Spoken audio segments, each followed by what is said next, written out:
My name is Halsaid Lethalis, once general to the Unkind, a militant arm of the Shadarkai, whose sole purpose is to bring the will of our matron, the Raven Queen, to fruition. I abandoned that path when I discovered that our sect was compromised. No longer were we serving the will of the Raven Queen. Instead, we were spilling innocent blood for our leader's own selfish means. That day, I defied my kin, I was prepared to turn from my matron. And so, I was left alone on the material plane. I've wandered here and made a life now, serving the Harpers. I heed their words. One can never have too much information. Too much power leads to corruption, and no one should ever be powerless. It is in their name that I return home, that I return to the Shadowfell.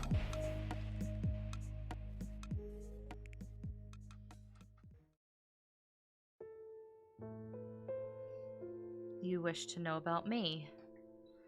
I suppose I can indulge you. My name is Agatha Hastings. I was born and raised in the city of metal, Vumalor. My parents were wizards that worked with the university researching the planar disturbances. When I was a child, they were killed by an entity from the Shadowfell, and I was spared. After their death, I was taken in by a close friend of theirs from the university, where I was educated and then later became employed. I've spent my life learning all I can about these events, in hopes that no one else will have to go through the same hardships that I have. I've been asked on this mission by the university due to my unique connection with the Shadowfell. My hope for this trip is that I will gain more knowledge to better help me on my path to not only save others, but myself as well.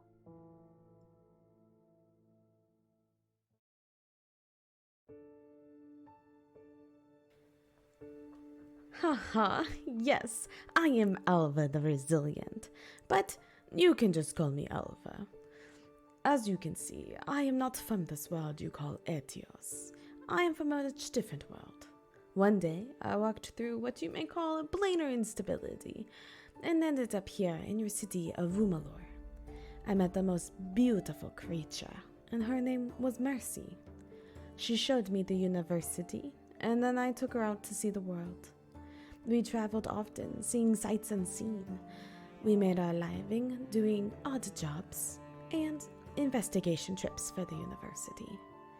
In fact, I last saw Mercy 2 weeks ago.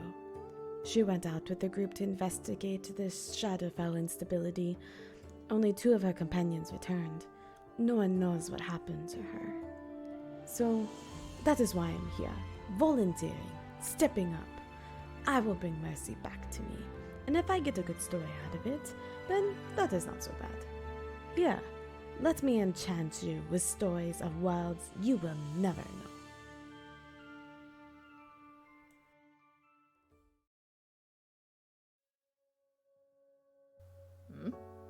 know. Traveler, how fortunate for you that we meet in this dangerous place. I am Hugo Go of the Gowo, strongest of their outriders and vanguard of the unification. When I am done, the 5 will stand strong together, and the threat of these rifts will diminish in our lands. The 5? They're the largest of the Uo, tribes or clans in this part of the desert. We have been in these ever-shifting lands for as long as the sands have, and will be for as long as the sands remain. Are you also looking into that great rift? The shadow that dims the sun?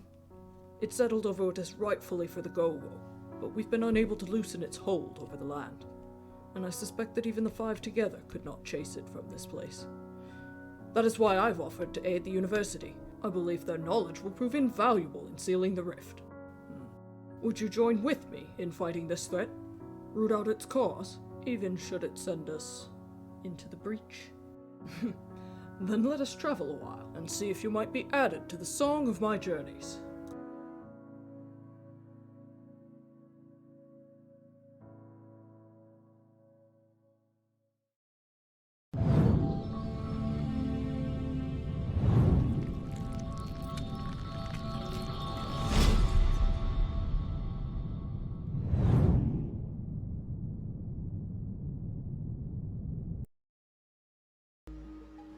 Hey everybody, and welcome to the finale of the Veil of Shadows campaign, a D&D 5e game set in the homebrew world of Etios. Woo! We're just gonna get right into it tonight after introductions and the recaps. So, Sev, start us off, please. Hi, I'm Sev, and I'm playing Agatha, the Shadow Sorcerer. Shadow. Hi, I'm Shadow. I'm playing Alva, who's an Earth Genasi Bard. Also, I'll be doing the roles for Mercy, who is a human fighter. Yes. Forta. Hi, I'm Forta, and tonight I'll be playing Yugo Go of the Gowo. Half orc paladin of Conquest. My god. Noir. Hello, I'm Noir, and I'll be playing Halseed, who is a Way of the Long Death monk and a rogue. Last but not least, Kappa. Hello, I'm Kappa. I am playing Virgil, the big bad evil guy today, who is a Shadow Kai, and I mean, like, that's really all you need to know, right? Shadow Kai's represent, gang gang. What up? And I believe you were also going to do the recap for us. I am in character, so hold on, I'm bad, I'm evil. Hello, last time on Veil of Shadows, our heroes have left the usurper queen's domain to have some business. Nothing you really need to know, but I will say they infiltrated my lair, ruffled around all my things, desecrated the desecrated statue, stole a few diamonds. No matter. They will get what's coming to them. Incidentally, they delivered themselves to my front door, interrupting me in my ritual, but like I said, no worry. They will either bow or fall. Them and their little rhino too. I gotta get all the laughs out now, you know? Sorry, yeah. Desecrated by desecrated altar. Okay. Oh. Try Okay. not to die. Okay. Thank you, y'all. We last left off in combat. Top of the round, right? Quick recap. As soon as the group walked through the door, after Hal Saeed walked in, Virgil threw a full necklace of fireballs at the group, and some people took a lot of fire to the face. Alva. I was one of them. Yeah, at least one of them. Ox is fine. Ox is always fine. Ox took no damage. Liam great. wasn't so lucky. Alva's running around because she got blinded. And we got some other creatures on the board, as you can see. But first, we got Mercy on the top. Okay, so Mercy. She wears a lot of armor, so she can only go so far. That being said, she's going to see the squishies becoming attacked, along with the encroaching bird-like enemy coming in. So she's going to move over here and ready herself for attacks. Okay. Actually, could I do an intimidation for her? Just trying to be like full on, bulky, scary, like war rage. Do it over up. here. All right, let's do this. Do it up, please.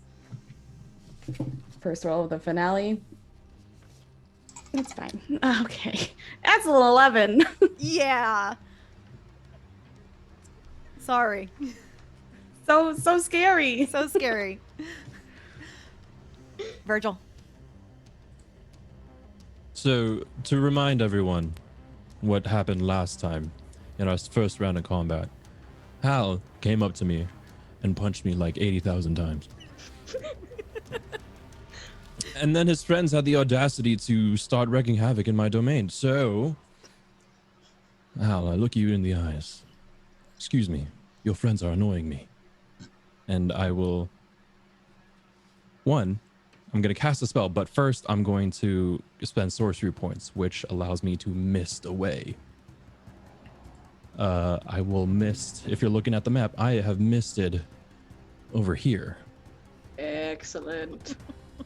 So yeah, the what's it called? The sorcery points. I'm spending 3 sorcery points to empower. Is it empower or is it heighten my spell? And I'm going to be using Enervation at 8th level. Let's see. Does this go through? No, it doesn't, because they're not linked. I don't think. No character sheets are linked to. Would you like me to read it? Yes, please. Okay, so a tendril of inky darkness reaches out from you, touching a creature that I can see within range to drain life from it. The target must make a dexterity saving throw. On a successful save, the target takes some damage, some necrotic damage, and the spell ends. On a failed save, the target takes a lot more damage until the spell ends, and I can use my action on each of my turns to automatically deal that amount of damage again. And let's go. And I, whenever the spell deals damage to a target, I regain hit points equal to half the amount of those necrotic that necrotic damage. Spell ends if I use the action to do anything else. If the target is ever outside the spell's range, target has total cover from you. So, who's it at? Let's see. Hello, Paladin. Hello. Hi. And you roll at disadvantage because of heightened spell. I don't roll at all. I'm paralyzed. Oh, I forgot about that. Oh my god. Oh my god. That's Ugo just screaming internally. He cannot speak. He cannot move. Thankfully, his saddle keeps him in the saddle. Okay, hold on. That's 78. Not 78. Oh god. Not 7 times 10 plus 8. No, that's D8's rolled 7 times. Okay. Jeez. Oh, go. 8, 12. 18, This is fine. 19. Oh, that's another 8. Oh shit. Across my telepathic link with Ox, there are so many expletives happening in like Orcish and Elvish. Ox only understands the Elvish ones, but like it's fine. I understand the Elvish ones too. That's can you read my 33 mind? points of No. necrotic damage. Sorry, how many points? 33. 33. All right, still doable. All right, beautiful. We're still in the zone. All right, is that it? Yes. I have a bonus action, but I'm not going to use it. Initiative count 20. Ooh, initiative count 20. Oh, layer actions.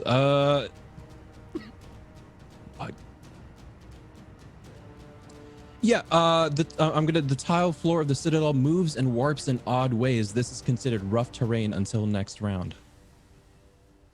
Okay. So all the tiles and start to shift, and they continue shifting as you try and find your footing, but it's difficult terrain. Agatha. Okay.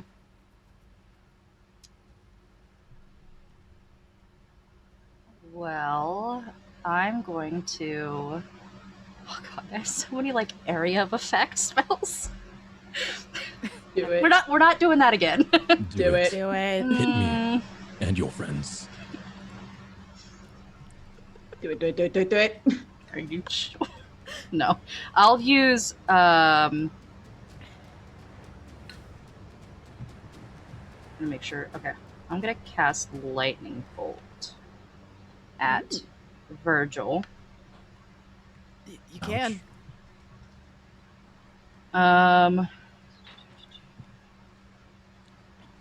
It's a dex save.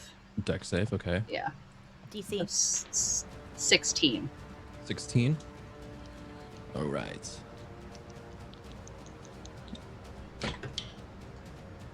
Uh, 11 plus 4, 15. Nope, I'm taking damage. Taking a lightning bolt to the face. Okay. So that was 12d6 because I cast it at 7th. Oh, Yes. That's 43 points of damage.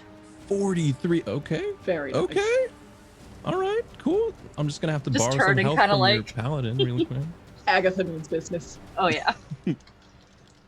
And then I gotta roll concentration, right? If 'Cause you have a enervation. concentration spell, yes. Yeah, that's enervation. 17 plus 11. I mean, I don't know. Does that maintain? No. I don't think it does. How much damage did you take? 43. I No. forgot what the rules for concentration on. It's always minimum 10 or equal to the damage, I believe. Oh, bitch. I thought Okay. it was half the Or damage. what's half damage? 40 something? Yeah. I mean, no, I think you're right. 40. 43. So That's 21 and a half. Would you roll? 17 plus 11. Yes, you keep your concentration. Oh, all right, cool. Sorry. No, it's okay. I'm gonna double check that rule in just a second. So, in that case, anything else, Agatha? No.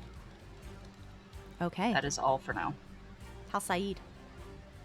As soon as Virgil disappears, Hal is going to yell out, "Get back here!" And then he's going to start to give chase until the tiles start to shift.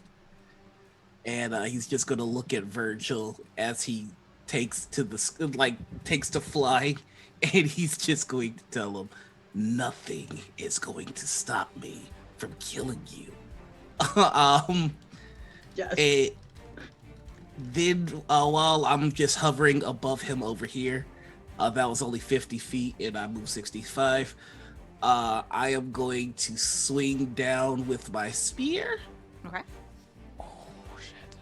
This is gonna look so kick-ass. That's a 17. Oh, my AC is 19. Firm. Then I'm gonna pop a key point. For the people tracking at home, I am now at 9 key points for a flurry of blows. Okay. So he missed with the spear, and then he's just coming around with a foot, and a punch and a kick. Okay, come on, feet. 24 and a nat 1. That one And the misses, 24 hits? obviously. All right, and I am gonna pop one more key point, to make that a stunning strike. Oh shit. Okay. So go ahead and roll me a Constitution saving throw. Con save. All right. Cool. It is DC 18. DC 18.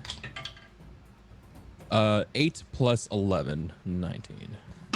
So sorry. But that's gonna be 13 damage. 13 damage. Beautiful. All set? Yes. Oh. Alva, Ouch. your blindness has cleared from this bright light. I can see. What? No. I'm going to stop fiddling with the fruit in front of me. And is this? Can I see over this balcony thing? Yes. It's Okay. probably like about 7 feet height difference between where you are down to the like 10 feet roughly. Okay. So, upon taking a quick look around at the changed battle scene in front of me, I am going to look at Virgil, and I'm going to say, "Now you get a taste of how that feels." And I'm gonna cast blindness / deafness. So I can blind or deafen a foe. I'm picking Virgil because you're within range. You need to make a Constitution saving throw. DC is 17. Okay. You see what I just survived, though, right? Yeah, I'm just saying. You never know. 14 plus 11. So 25. 25. We're good there. Perfect. Paltry tricks. What a show magician. And then, quick Oh. question. The rough terrain, is it made of stone or earth, would we say? Kappa. I mean, this place is like, it's like marble floored, right? Like Yeah, tiled definitely like floors. some marble-ish. Yeah, so it would be stone. In that realm. Yeah. Okay, so because of my earth walk, it doesn't take me extra movement to move across difficult terrain made out of stone. Sick. Nice. Nice. And is drawing. Oh no, I already have my sword drawn. So we're good. Mhm. So then I am going to be walking up, and oh wait, hold on. Can I make that? You can always jump off the balcony. I can't make it. We're gonna do safety first, OSHA rules. And I'm gonna slide on in here. Slide on in. Slide on in there. Love it. And then using my bonus action to speak my sword's command, which is the word blood in primordial, so it lights on fire. Well, that's cool. That's gonna be my turn for right now. Thanks. Okay. This two-headed creature with sickle-like arms swings wildly, though seems to be a little bit in disorientation. At Agatha. The first one does not hit you with a 10. Does a 19 hit you for the second one? Oh, yeah. You take 16 piercing damage as it's swinging wildly into your shoulder. Ugo, go. So, Ugo, who is thankfully stuck to his saddle. Yeah. It's a lovely thing. Saddle of the Cavalier. Woo. So I can't fall off this beautiful rhino. I can't. You're still paralyzed by the Nagpa. I am, Yeah, but it I lasts... have What? telepathy with my rhino, and he is not paralyzed. You are right. And so, across this mental lake, like everyone else around me just hears, Ox is hearing, charge that stupid bird. And so he does, and he's going to move. All right. Yes, I'm here for That's it. 25 feet. I think that He can only counts for move my half. guess. But yeah. I'm making the full range of his motion, the 40 feet he can move. I'm doing that for the Alright. charge. All right. Except he's only making it 20 feet. That's fine. It's okay. What am I doing? Right. Just a little bit too far. But that's okay. You can remake your wisdom saving throw though to try and get out of the paralysis.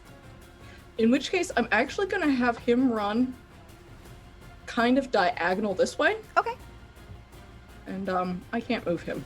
What am I Oh, doing? I'll move. Okay. I'm dumb. I'm on the wrong thing. I can move him. Okay. I was like, So- I gave him.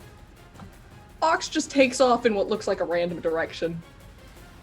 And, yeah. Do I get an attack of opportunity? I think it does for both of those parties. Okay, I'm just gonna very simply Ray of Frost here. It does not hit. The creature with the hook arms does not hit. Okay.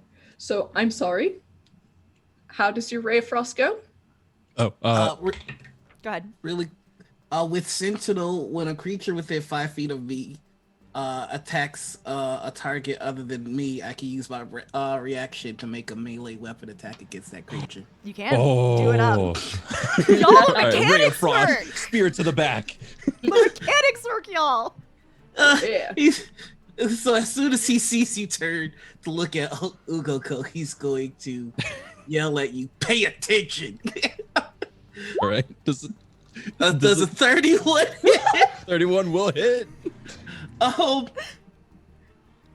We're gonna pop one more key point there, party people. Can I get another Constitution save? It was really high. Damn! It was pretty high. Sorcerer, y'all. So that's just gonna be 14 damage. Okay. Okay. Okay, so your Ray of Frost, how's that? I rolled it. It was does a 22 hits the rhino? Yes, just barely. Oh, I tried to. Effer. I'm sorry. I However- tried to help you. Okay. Even incapacitated, I can have that target me instead. Oh. I resist cold. That's Oh, right. that's sick. That's good. That's smart.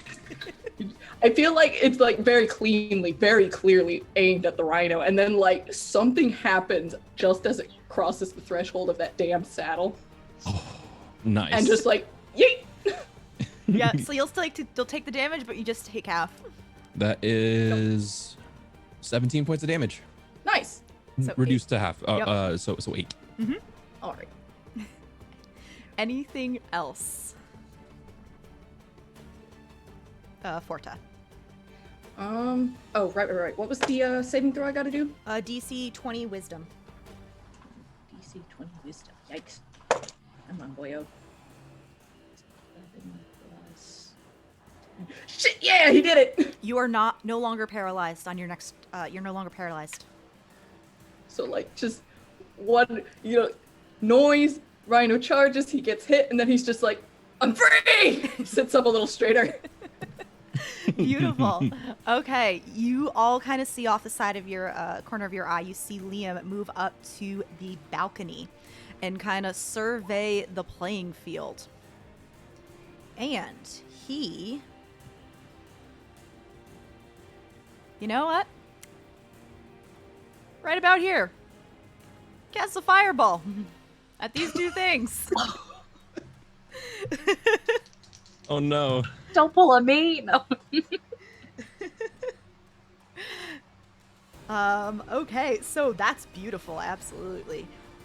The Nagpa takes the full brunt of the fireball, and this two-hook-horned creature does as well. Very nice. I will do that damage in just a second, but Can I also interject here with a legendary action outside of my turn? You hit me with the spear. You pull it out. I look back at you, just,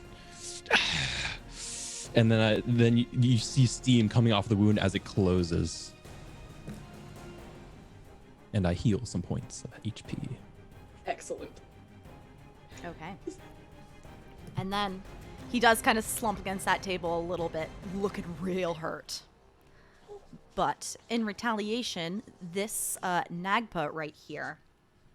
Also, you didn't see something earlier, but there are little motes of light hovering around his head. And at you, Halsaid, one of them shoots off in your direction. But I do not believe it hits. 17? Will not hit. It goes flying past you. But he points at Ugo Go. Oh dear.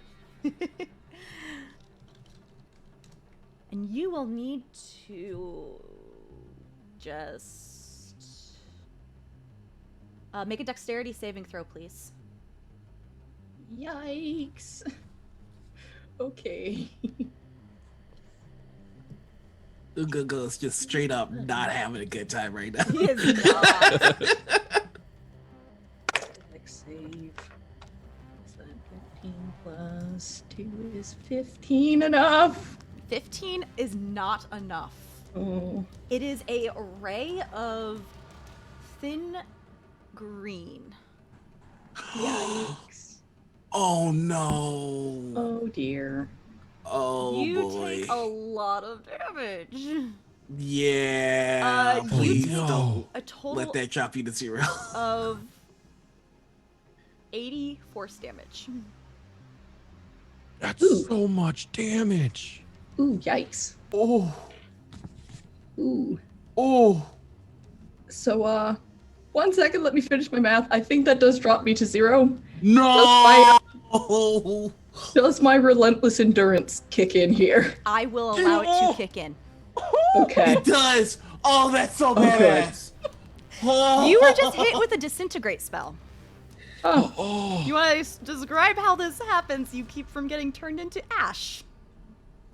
so, yeah, I think it goes like this. In all this chaos, Yugo has just had his little elation of, I am no longer frozen to my saddle. And he gets hit with this ray of green, like, just kind of registers a little too slow. You know, it coming. Like, his attempt to shift sideways doesn't really help him here. And, he gets hit with it. You watch as it, like, kind of withers him noticeably. And he just says, no. And that is just, he's still here. He looks awful, but he's not dead. And the beautiful thing is, Relentless Endurance, I have another feature that can play off of that. Oh. Give me a moment to Oh, reread what it does, but what is this? yeah. I love this ability synergy going on. Yo, motherfuckers just out So, here slinging disintegrates. So, yeah. My Orcish Fury also kicks in. Oh shit! And so, I take a weapon attack immediately. What attack can I do? That's a good question. What am I equipped with again? What do you have? I know you have a... I have... Just yeet your rhino. I wish. I So really wish. why? Have suplex a audacious rhino. war pick. That'd be so great. There's rubble on the ground. There is rubble on the ground. Gonna take And, 1d rhino damage. Actually, I'm gonna try and throw an acid vial at him if you'll allow it. I will allow it. Awesome. I'm gonna throw a vial of acid at this guy. Rolled a hit. What's that? That's Dex, improvised weapon. What's that? D20. What? D20 plus dex. That is a dirty 21. You hit. And I believe Excellent. that also sets him on fire? Or is it just acid? Or is that... Yeah, it's just acid. Okay. That's fine. I don't think I have an incendiary. That's alright. Hey GM, that attack that missed Hal, was that also a green beam?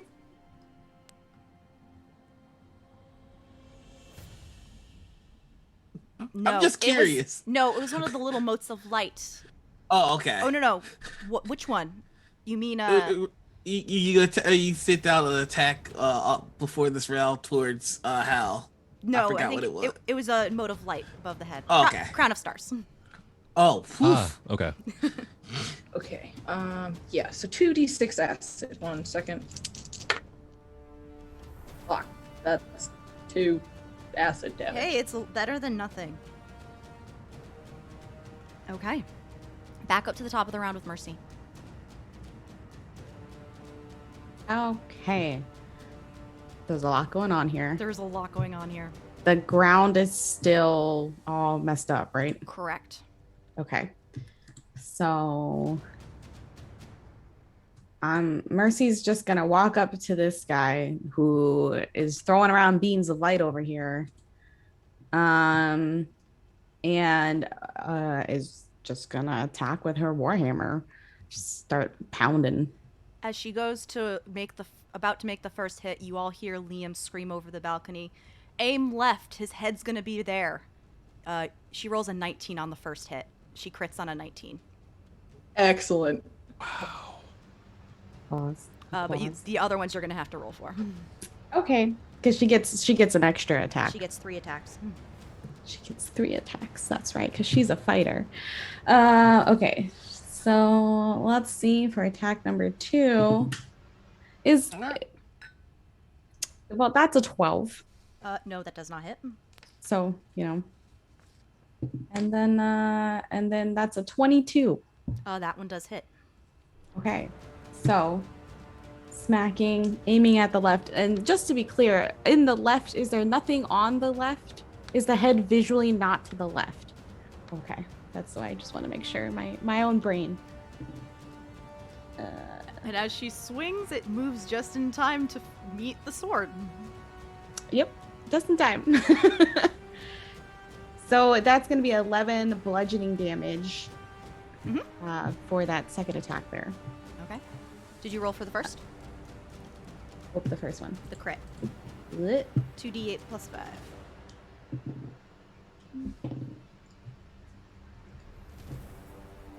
That's 20 bludgeoning damage. Total? Or 20 and for the 11? first one.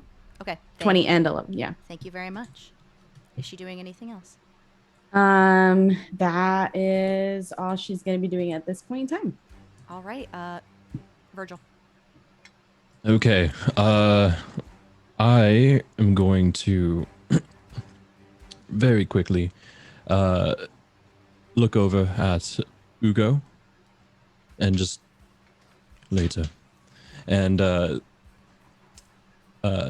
think instead I need a weapon, and I'm gonna cast Spiritual Weapon at 4th level, and a giant smoke is first it starts a smoke and then solidifies into the most JRPG anime lance that you've ever seen.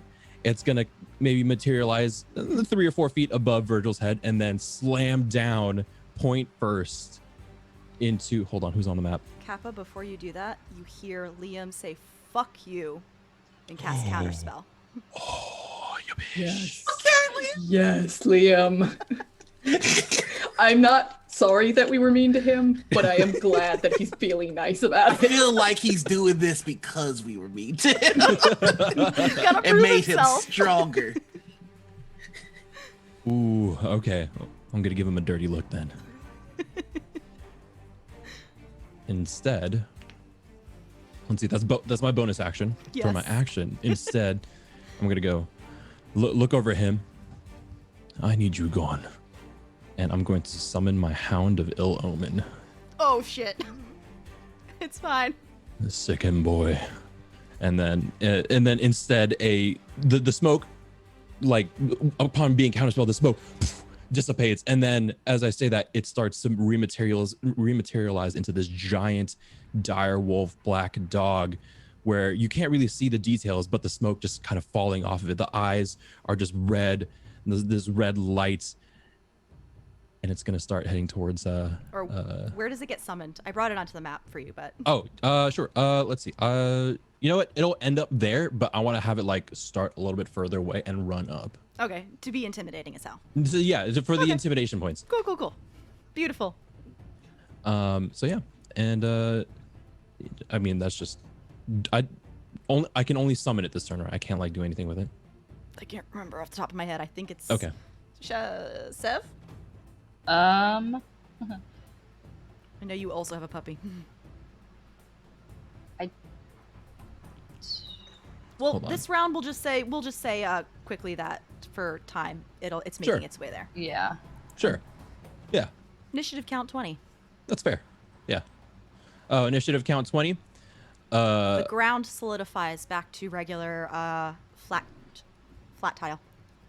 And how much can I see over in this direction here? Like how far up in this direction can I see? It's getting foggy in that direction, so basically where the fog is right there, it's a little foggy, but it's not too bad.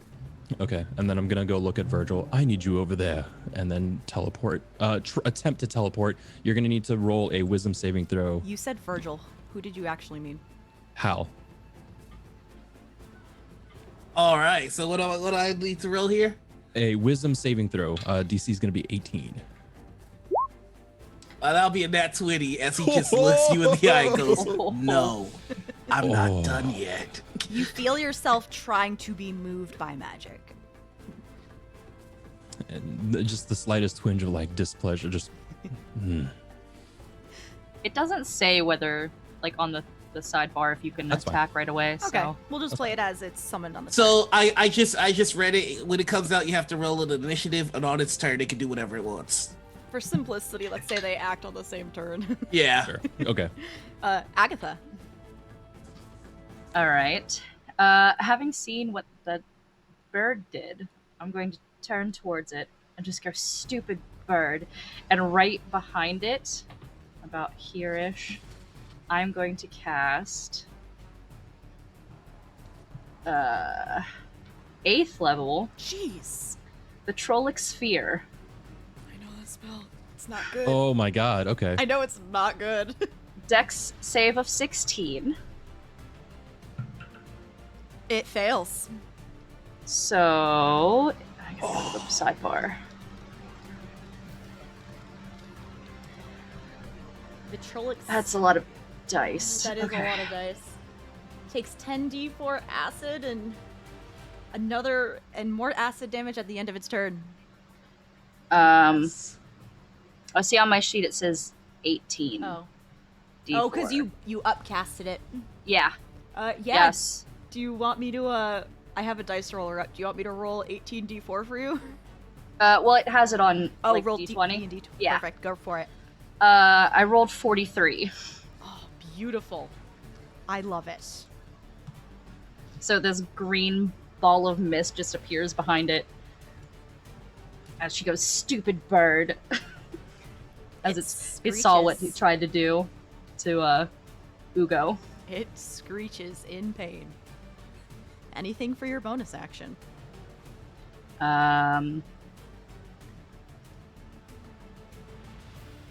Can you use sorcery points as a bonus action? Is that I believe or? I believe it's as a bonus action where you can convert. Oh yeah. Okay. So I am also going to summon my Hound of Ill Omen. Where? I'm going to summon it right here. Right Oh. beside Virgil. Beautiful. Good bad dog. Yes. Yeah, so another shadowy hound comes up out of and it's all shadowy with red eyes and just growling it at Virgil, and we're saying it could attack then? No, Or are I we think waiting? just so we're all on the same page. I don't mind if you want it. Oh, if you all right, wanna cool. have Go for it. attack. Attack. Okay. I don't have a thing up for If Kappa says hurt me, am I allowed? Should we not? Like not I say imagine no? it comes out of the void just already snapping. Like that'd be sick. it's direwolf statistics, correct? Yes.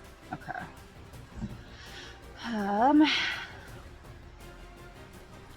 Okay, so it's gonna go ahead and try to bite him. All right, roll to hit, unless you would like me to roll. AC is 19. It's a DC 13 strength. Oh, what? It needs to hit first. And, Oh, right. And then Okay. it can try to pull his feet out from underneath of him. What? What happened this layer action? I'm completely spaced on that. Oh yeah. I tried to teleport you. Oh, that's right. That wasn't flex. I literally forgot. I rolled a whole 7. Unfortunately, no. This dog goes snap right next to you, and you're just like, Yeah, Fuck. All just right. barely misses. Hal Said. Going to do more kung fu. First stab attempt. Okay. With the old spear. Love it. 18 to hit. AC is 19. Sorry. Blarg! I do get 2 attacks. I completely whiffed on that. So, here's the second one. I'm going to make it unarmed, however, because All right. he just seems to have much better luck with his fist. That'll hit. I love it. And then for my bonus action, I'm running real low on key points. I want to pop another key point. Oh no. Shit. For- You really want to hit him hard. He really wants to for- stun me. No, this is the flurry of blows. Oh, so flurry 2 more of blows, all right. attacks. Wapow. Oh, That's a crit. that's a crit. Ow. And wapow. That's That'll that hit is another too. hit. Jeez. And I am going to make one of these a stun. So that brings me to 5 key points, and you have to make a wisdom save. All right.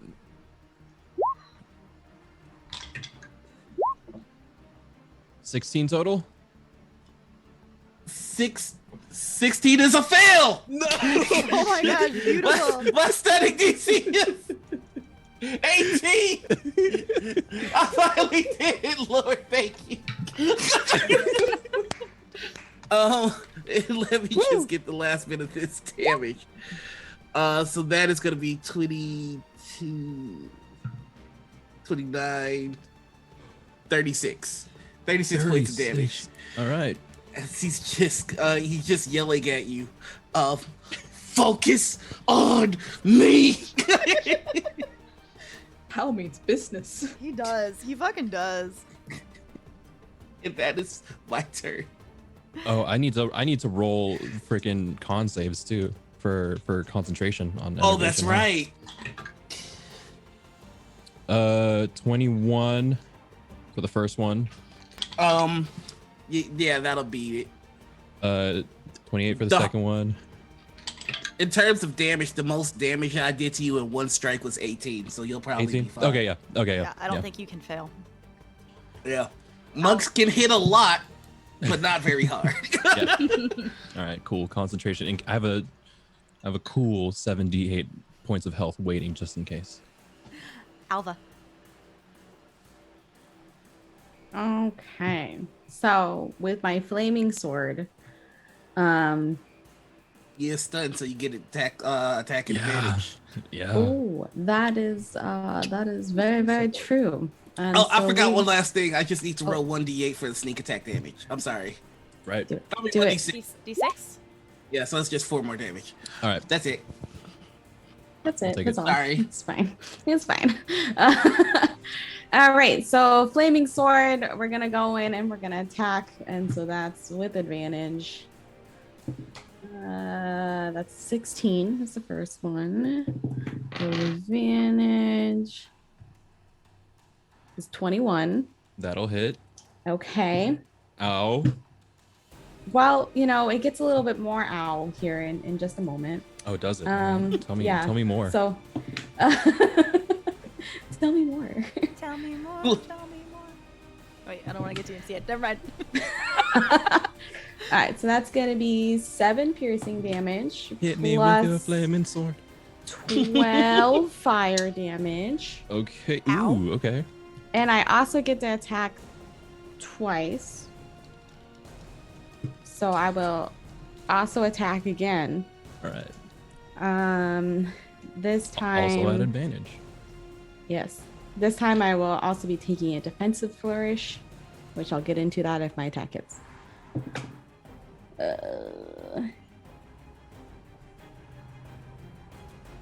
So for the first one, 16. And second one is going to be a 19. That'll hit. Yeah. Ooh, okay. 19 hits. We do it all over again. Oh, jeez. That's 7 piercing damage. That's 8 fire damage. Okay. And because of my defensive flourish, it's also going to be an extra 3 damages. Nice. And Nice. I rolled a 3 on my die, so I get to add a 3 to my AC until the start of my next turn. Okay. Plus 3 AC. God. And that's going to be everything. Love it. Sword bards are crazy. I love sword bards. I Yeah, love a lot of wow. cool stuff. That it, Alva? Yes. All right. This thing turns its attention to Mercy. Mercy has a 19 to her AC. She takes 1 hit. And she takes another hit where she takes a total of 32 piercing damage.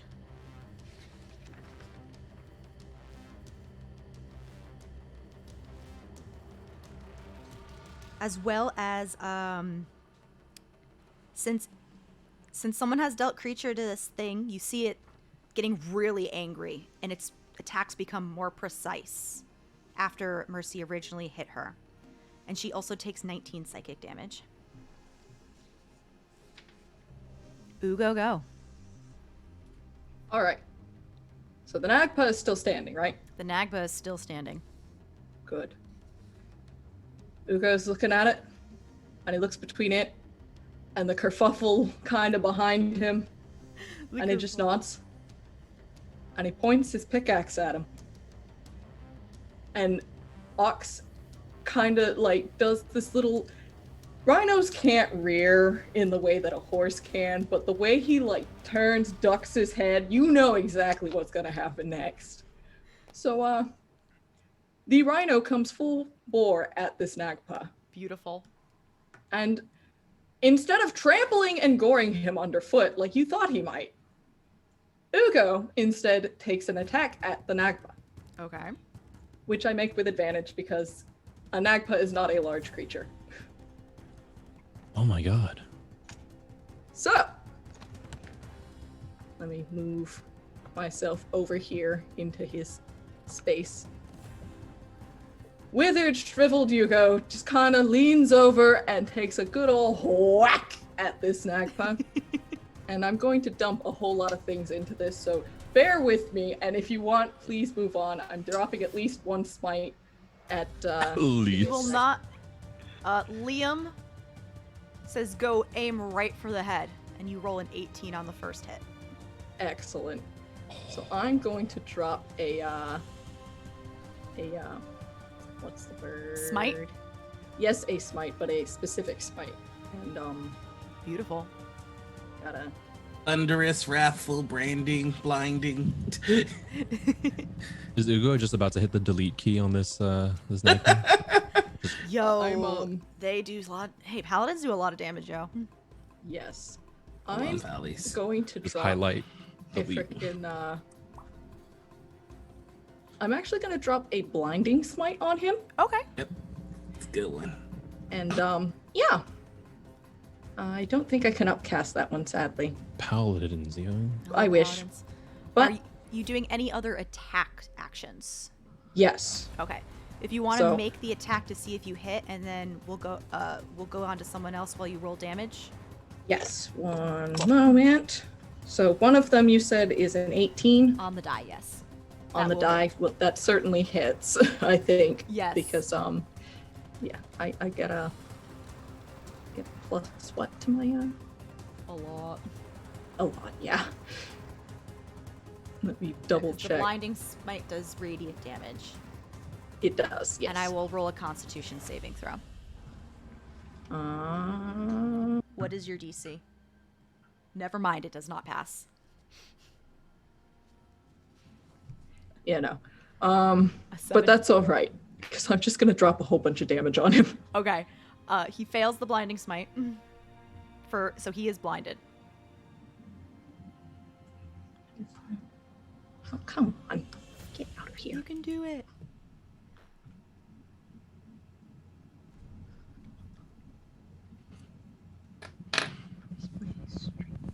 Yeah, so an 18 plus 6 is... Oh, is this the Definitely second hits. attack?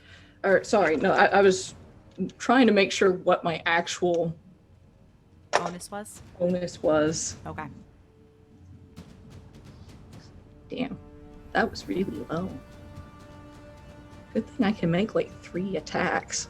Oh, what's your third attack? So the second attack was a 14. Does that hit? No. No? Okay. The third attack, that is a 24. Yes. Dirty. That hits. Yeah. So if you So, want to roll the damage and cut in when you've added it all together, that'd be great. Yup. Yep, Well, yep. Yep. You let me know how busted this thing looks. Yes. Uh, Where'd my pen go? Liam is dealing with a dog right now.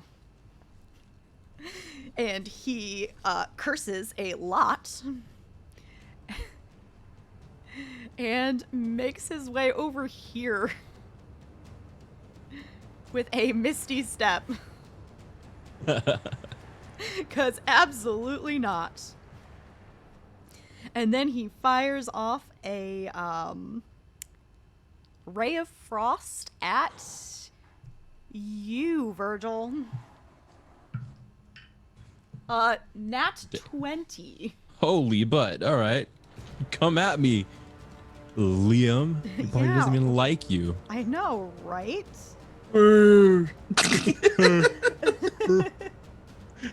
It's the token. It's really the token that's making that sound. So you're gonna take 6d8 of cold damage. Okay. 22. 22. Got it. Let's see what this Nagpa looks like first because he's blinded right now. Do you need another minute, Forta? It's okay. What we'll do is, since we're almost at break, we'll take our break. We'll let Forta do the math, and then we will come back. So everybody, please take a sip of water, pet your pets, stretch, and we will be back soon, y'all. Bye. Oh, baby, I love your madness. Welcome to our Patreon. Here on Open for Adventure, we are making high-quality Dungeons & Dragons content, folks. We have a great big world to share with you, and by becoming a patron, you can help us explore and expand upon this adventure. With your support, we can invest in more amazing artwork, better mics, fancy cameras, and overall stream quality. Not to mention, help us get some amazing new merch that we can use for giveaways. What do you get by becoming a patron? I'm so glad you asked. Let's take a look at the different levels and give you a sneak peek at what you can get at each tier. Did you know that the family of the First Lord Theo, the leader of the rebellion against the Empire, actually invented firearms nearly 25 years prior to the current campaign? The designs for this high-tech weapon are the Delaney family's best-kept secret. Also, they were originally invented by the late First Lady Victoria, Theo's mother. Access to lore leaks like this is what you can expect from the first tier, written in blog-style posts after each weekly session. Ever wondered what goes on off-camera? The next 3 tiers give you exactly that. With Stolen Moments, you can get access to text-based roleplay moments, highlighting experiences that don't make it onto the stream, like Leona's training session with Ray and Asmrit. Stolen Moments Plus gives you access to roleplay moments featuring our guests, non-player characters, and historical figures, featuring the likes of Marshall, Annalena, and even the Empress herself. And Roleplay Addiction takes us to a whole other level. This tier gives you exclusive 30-minute videos of canon interactions not otherwise seen on stream, like late-night drunken interactions between paladins or tender moments featuring your favorite character ships. The Warm Fuzzies is super simple. It's everything I've listed so far, and also you get your name on stream after our weekly regular sessions. Every session. And our undying love. And finally, the most epic of all Patreon tiers. Drum roll, please. The Lore Master. This ultimate and final tier gets you first look access at all of the content going into our upcoming official Open for Adventure campaign setting. Lore, maps, monsters, items, dungeons, dragons. Go ahead, have a look around, make yourself at home, and consider becoming a patron to help us make this fantasy world a little bit closer to reality.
Oh, hi. My name is Express Love. I'm the Senmarian god of coffee. Did you know that in Senmaria, every cup of coffee is made with found familiar coffee beans? That's canon. In Senmaria, every cup of coffee is good coffee because it's made with love by found familiar. Did you know that every bag of found familiar coffee features artwork from incredible members of the tabletop gaming community? That's canon. Each blend and roast of found familiar coffee features cool D&D names like Thieves' Cant, Face Step, and Pact Magic. In Senmaria, every royal meeting that Ray attends features the Cartographer's Blend, a brew of coffee made by Found Familiar in conjunction with Devin Rue. Now that's canon. Found Familiar Coffee. Buy it today. Let me to pieces, yeah, I need it. Want your pandemonium.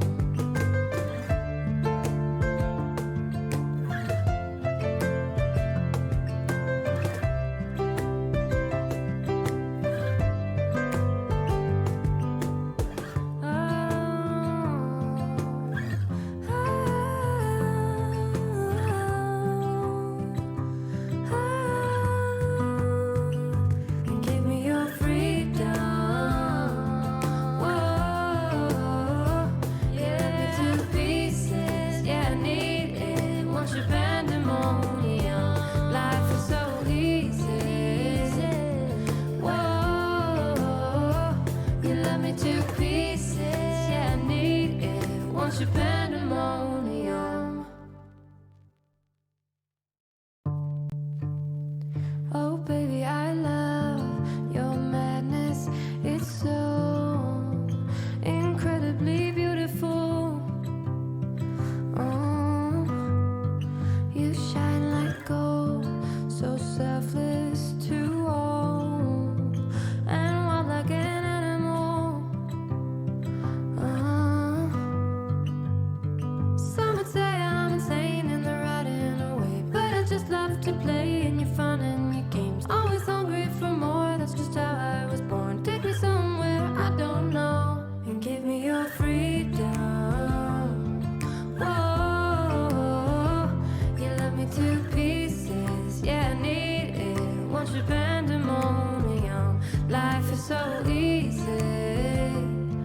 Whoa, you love me to pieces, yeah, I need it. Want your pandemonium.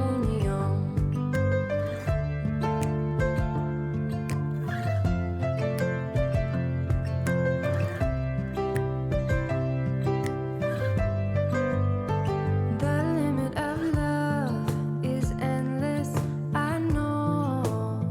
Just do what you want with me. Yeah, I want it all. Could care less the cost. I give you my everything. Some would say I'm insane in the right and away, but I just love to play in your fun and your games. Always hungry for more, that's just how I was born. Take me somewhere I don't know, and give me your freedom. Whoa, you love me to pieces, yeah, I need it. Want your pandemonium, life is so easy. Whoa, you love me to pieces, yeah, I need it. Want your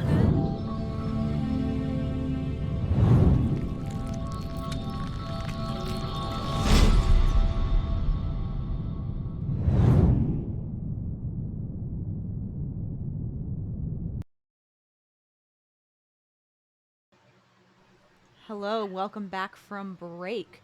We last left off with Ugo Go dealing a very strong blow.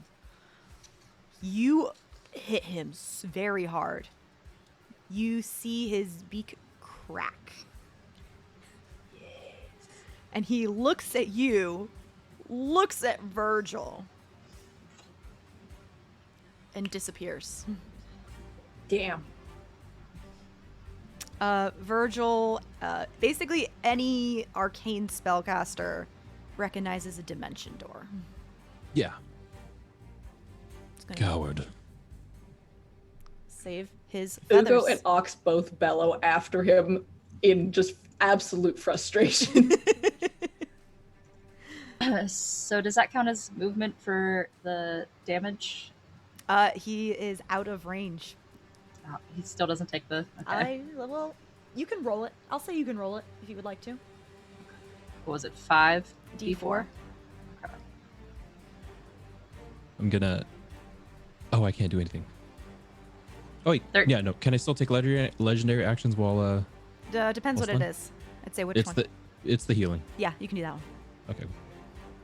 That was 13. Okay. Thank you very much. Mercy.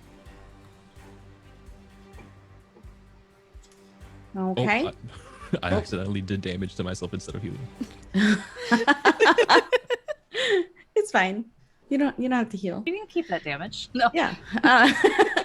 So Mercy, now seeing another threat, is now gone, is going to remain where she is and just keep trying to attack with the Warhammer. This creature. The creature in front of her. Go for it. Alrighty. AC is 18. Well, that one's a miss. Second attack, that one's gonna hit because she got 22. Mm-hmm. Do you want me to roll damage or roll the other hit first? Roll the other hit first. Okay. Then the other hit is also gonna miss. She's just too confident at this point in time. So much confidence. And the creature is only going to take 9 points of bludgeoning damage. Okay. Perfect. And that is going to be her turn. Virgil. I'm stunned. I can't do shit. Oh, that's right. It's the end of Hal Sayid's turn. Yeah, and end of Hal's turn. I can start moving again if I don't get stunned again. But Initiative count 20. oh wait, I do have my dire wolf. Oh, your wolf totally can do something. Yeah. What's your puppy gonna do? Yeah, it's gonna run up to Agatha here and do a little bit of a chompy chomp. Is it jumping over the balcony? Sure. Can it? Yeah, sure. Okay. I see no reason why not. Hound That's not gonna. That's not gonna. thing, just No, it rolled a 5. Yeah, the image though of it jumping over the balcony though. Bad dog. Bad dog. And initiative count 20. I'm still pissed off at friggin' Liam here, the wizard. And so I'm gonna try and have him teleport as far as I can see into the mist. Oh, okay. Okay, that's something complete. Okay. I'm gonna have him roll. What is it again? 18 wisdom. 18 wisdom saving throw. And I mean, what self-respecting wizard has wisdom? You fool! He is teleported 120 feet into the mist. You'll see what happens later, maybe. Do we hear bad noises? I'll explain later what the mist is. What's behind the mist. Oh no. All right, Agatha. All right. Well, with the Nagpug gone, I'm gonna turn back to Virgil, and I'm going to once again cast Lightning Bolt at him. This time at 6th level. So Dex save of 16. 17 on the die. Okay, so you take half, right? You can't make dex saves while you're stunned. Oh yeah. I automatically failed dex saves. Oh shit. You No. know what? Does a legendary resistance trump that or no? That's up to the G. I think it. Say no. Okay, I'll take because the full you still damage. can't move. And Yeah, I still can't move. You're right. Yeah, Yeah. I feel like this is like one of those cases where it can't. Understandable. I will accept this ruling and Yeah. come back with fury. That's something I'm gonna have to look into later, though. But for sake of time. That sake of time. is 36 points of damage. Painful. I'm fine. Lightning. Chart. Mhm. And that's I'm my Hellhound. Oh, I'm gonna have puppy. it. Yeah. Also go for Virgil. Mm-hmm. Yep. So I love this for you. I have to roll with advantage, correct? You 'Cause can roll he's- with advantage, yes. Mm-hmm. Yeah. Mm-hmm. Again, 19 is the AC. What are we looking at? Do you also fail strength saving throws? I think so. Yep. I can pull up everything that happens with the stud real quick. One was I've a got 10 it. and one was a 14. So no. Yeah. So I can't take actions or reactions. I can't. I automatically fail strength and dex saves, and attack rolls against me have advantage. Okay. He missed. Okay. All right. He's a soft puppy. He's a though. good boy. He doesn't want to attack. This armor coming in clutch, and I bought. All right, Hal Saeed. It's Hal a lot is- of punches. Hal's just kind of going. Hal's just kind of going feral, and he Don't drops. you just the want to s- go feral? Don't you just want to go ape shit? And he's Hal, just Hal going. accidentally took a level in barbarian and entered several rages. You've had this coming for a while.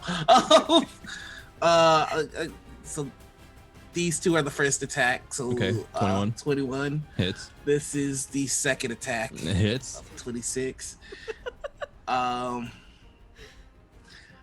Yo. Yeah, we're doing it. We're gonna fear flurry of blows. That brings us to 4 key points, kids. It's fine. So 1 and 2. Hits. Also 19 hits, and then 1 and 2. 4 Alright. hits. All 4 hit.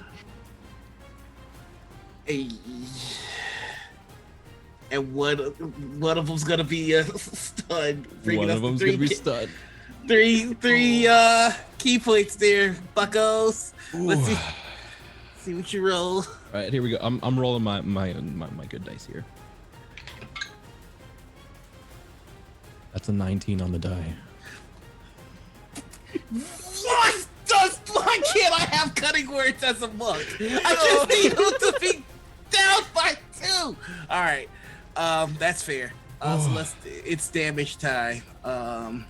10, 11, 21, 30, 41. Yeah, 22, 32,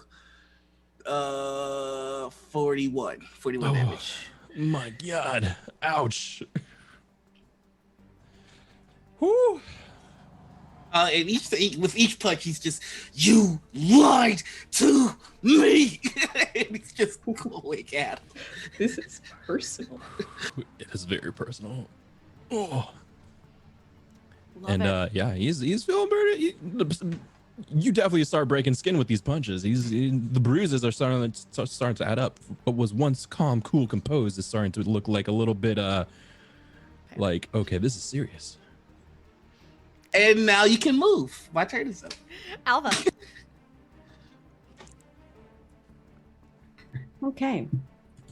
So the battlefield's trying to thin out a little bit, and Alva naturally is impatient. So instead of hacking and slashing and being cute and stabby with the sword, Alva instead is going to point and hiss some words, casting harm on Virgil. Oh. Oh shit. I love me that. Oh. That's not so bad for us though. We're Shatterkai. So yeah, it's not the worst thing that could happen, but It's still gonna hurt like a so I bastard, need though. you, Virgil, to make a Constitution saving throw. Please, DC 17. 23. Hold on. Oh. I have to see the range on something. It's actually fairly important. Is it? It is actually. Oh no. Is it? It is. Is it? I have to see the range. To If what it's the degree? divination thing, I think it's insight. Yeah, he's not in sight, unfortunately. Sorry. Yeah, So- take that, Liam. Gosh, Liam. So He's I trying. so I cast it. Is that? Yeah, you can. Oh, okay. So you still take half as much damage on a successful save. Mm-hmm. So with 14d6, then I'm gonna roll digitally because I don't have that. Good idea. No, roll 1d6 14 times. 14 times. I could do the math, I promise. So that's gonna be that rounded down. So that's 23 points of damage. Okay. Respectable. Still did not get to reduce your health points, but it's fine. It's fine. That's an action. Oh, man, And that's- then Yeah. That's double real check. good. Mm-hmm. And that was necrotic damage, in case that makes any difference for you. Actually, it heals me. No. Actually. And then I am going to give Bardic Inspiration to Agatha. So that's a 1d12. Okay. That's gonna be my turn. This creature with the hook hands is just, it doesn't even seem to be intelligently like going for anything. It's just kind of swinging wildly at whatever is closest. So in this case, it's gonna be Agatha this time. A 19 on the die for the first hit, and then a modded 20, a dirty 20 on the second one, Agatha. They both hit. You're going to take 32 piercing damage and 19 psychic damage. Oh god. Okay. And that is all it does. Ugo, go. Okay. Ouch. All right.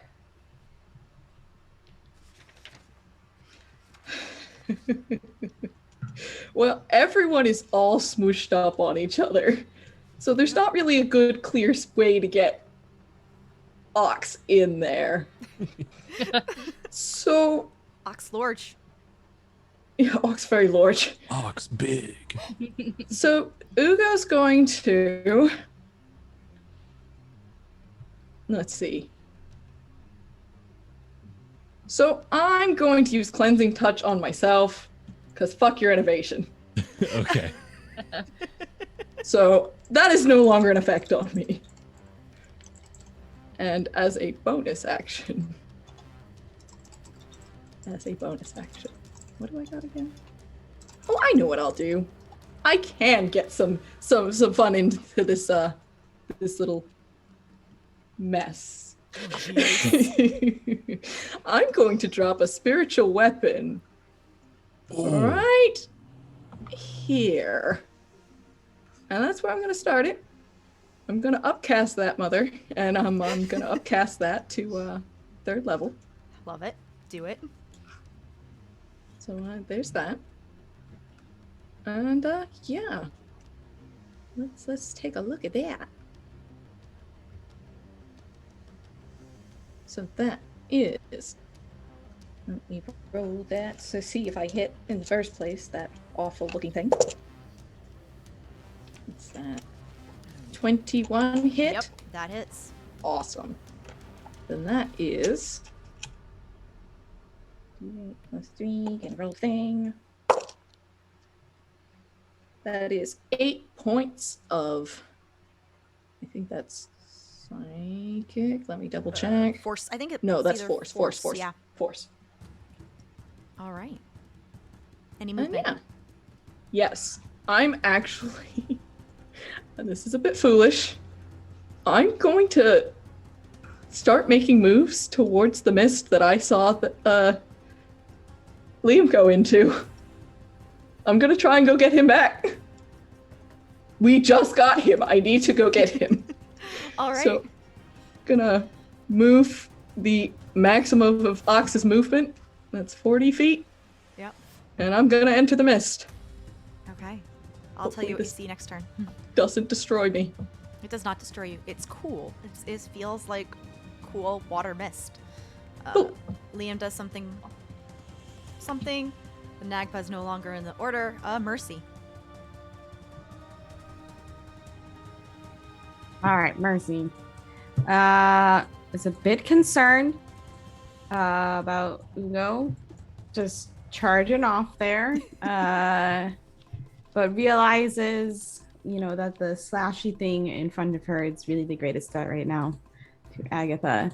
So she's gonna keep trying to attack it with that warhammer. Just keep going. All right, do it up. Okay, so that first one's a 17. Does not hit. The second one is a 15. Does not hit. Whoa, the third one is a 14. Does not hit.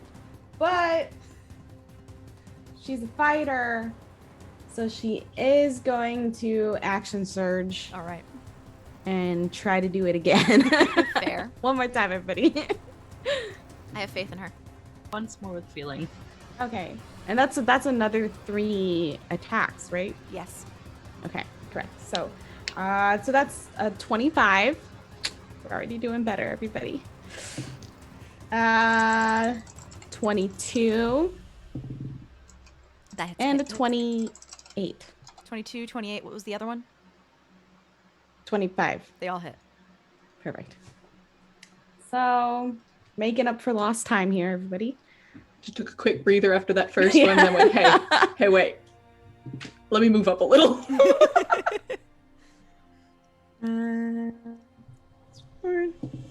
Yeah.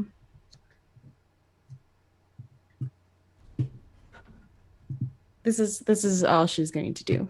Okay. Just so that you are aware. Perfect. What were the d8s? I'll quickly add up all the damage. Oh, I did it. I did it. I got it really fast. Oh. It's 34 total bludgeoning damage. Thank you very much. Virgil.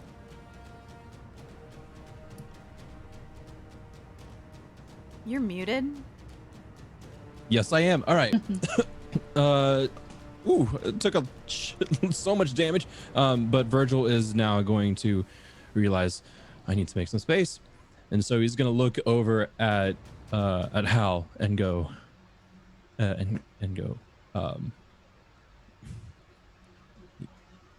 you may win. You may be victorious, but you will not be successful.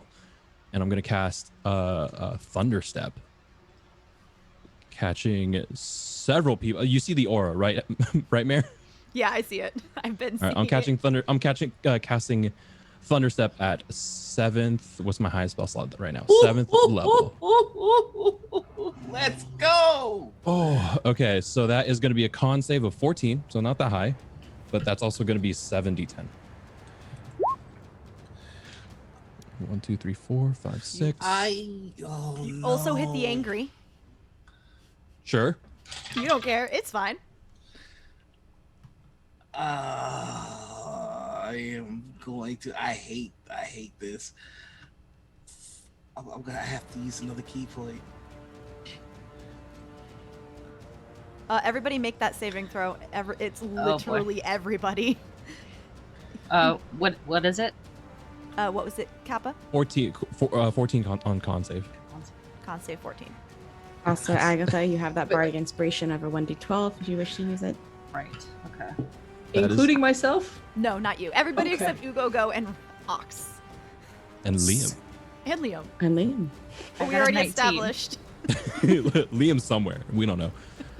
That's 52 points of thunder damage.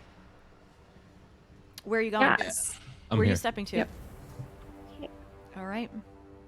And this is a con save, not a deck save. And con save, yeah.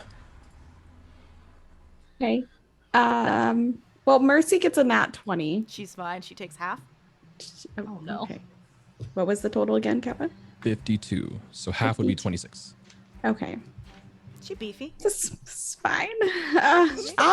Alva's gonna take the full brunt of that points. She rolled a 9 total. And there's no paladin aura. Nope. Agatha, how are you doing? Well, I rolled a 19, but half drops me to 0. Aren't you a shadow sorcerer? Yeah. You come so back, I right? have You gotta roll. Strength of the Grave, yes. Yeah, that's a 5 plus So, damage. DC 5 plus damage taken. Oh, jeez. Yeah. You can't 31. pass that. Yeah. It's a charisma saving throw. Well, I guess I could try it. Hold on. Oh, I'm gonna use my reaction. Flurbin. What's it? It's Step the of the Wind? thief one. No. Oh no! What? Oh, the thief one. Yeah. 1 second. I have it here. My thingamajig. Mayor. Yes. Also, would Mercy's reaction count for this? What was it? It's the protection reaction can cause disadvantage to an attack against a target within 5 feet. It's an attack, not a spell. Okay, just wanted to make sure. Oh, actually, no, there's nothing I can do. I just take the full 52. Sorry.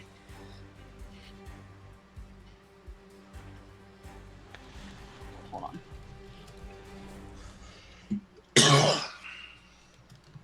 Sorry, I am. So I looked at chat. You are the villain, yo. Okay. So should I try with the... I don't think you can pass. Okay. It's like did you take the full damage or did you take 26. I got 20. I took 26 points. Oh, roll it then. Okay. You might be able to pass. So it would be...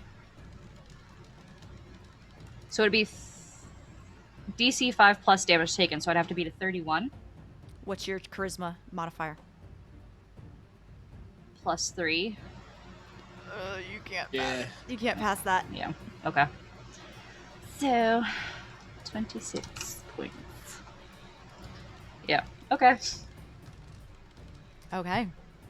Anything else on your turn, Kappa? On my turn. Oh, I guess the direwolf is gonna go after Alva here. Okay. With just a simple bite. 15 hit. No. I'm sorry, what was it? 15? Probably not. No, does not hit. Cool. Agatha, roll to stabilize. Never had to do this. What do I have to do? Straight D20. D20. Okay. Just 10 or higher, you pass. You have to. It's either 3 fails or 3 passes. So you got a couple 15. rounds. You have 1 15. success. Okay. Okay. How? Kyle is just going to I imagine he was holding Virgil, who just kind of disappeared in a bolt of lightning, and he's all like smoking. He's just gonna go, "Good. I was hoping you'd make this interesting." Oh my god. He's going to take a step here, kneel down, and I am going to stabilize Agatha with the medicine check.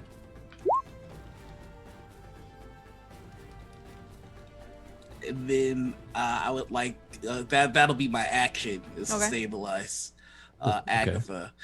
Then I'm going to use the rest of my movement to fly over here, and I'm just hovering over him. Okay. So does that mean I go to 1 then? No, it just means You're not it just means dying. you don't have to make any death saves anymore. Okay, cool. All right. Alva. Okay, so I just did the math. Mm-hmm. Well, by math, I don't mean actual math because who really does that? I did the distance calculator. Okay.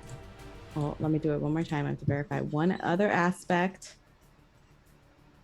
Yes, that will work. So, upon being electrocuted a lot, and all of my friends being electrocuted a lot, I'm going to cast Mass Cure Wounds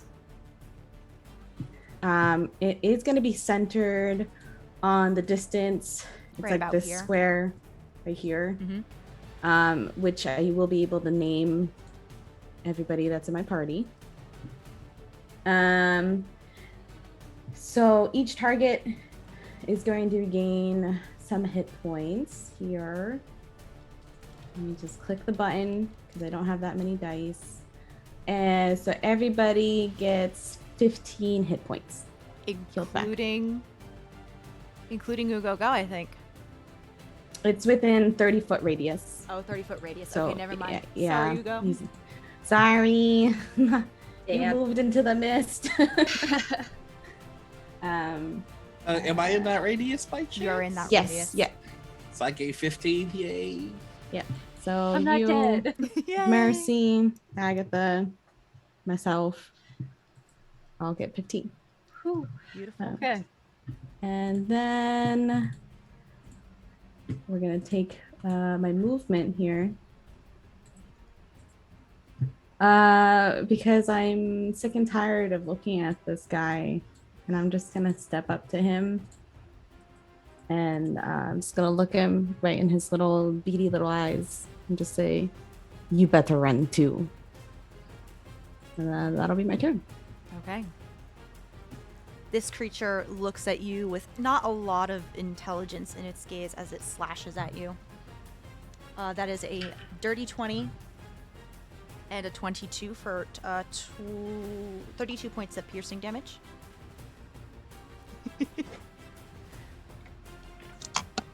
That is it. Ugo Go.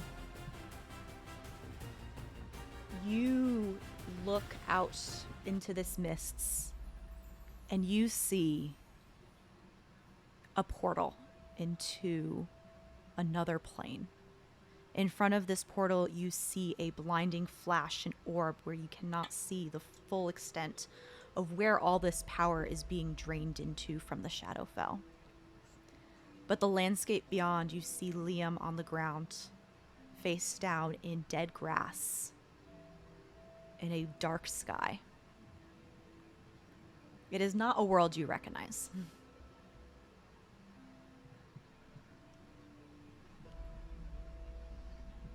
It is your turn. He seemed to be crawling back towards the Shining Citadel.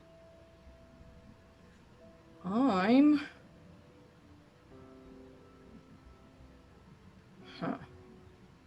How far from me is Liam? He's about 20 feet.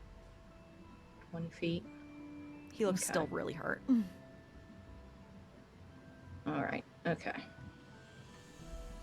So here's what I'm gonna do.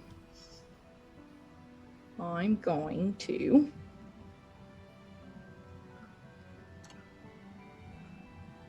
real quick, does that orb look to be maybe the thing that would probably be the monkey wrench if I were to do something stupid to it? It looks like a lot of power is being drained in the center point of a ritual. Okay. Just asking for certain spell casting reasons. Nothing to see here. Don't look behind the curtain. I'm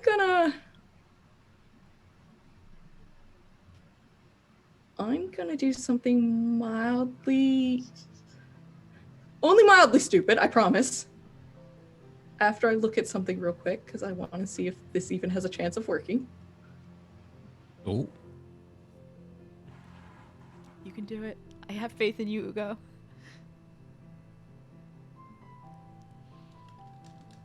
Oh, motherfucker, that specifically targets creatures. Instead, I'll have to do something else. It makes me upset. What you doing? Fuck, that's also creatures. Okay.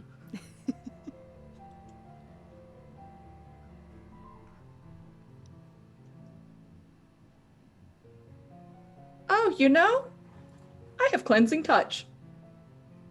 Mhm. That doesn't specify a level of magic it can stop. I'm sorry? Yeah, One sec. Let me actually double check and reread that before I do that. But give me one moment. That might specify a creature. Let me double check. Yourself or one willing creature that you touch. Damn. Okay. So yeah, no, can't do that either. I guess I'm just gonna go get Liam. Okay. I'm going to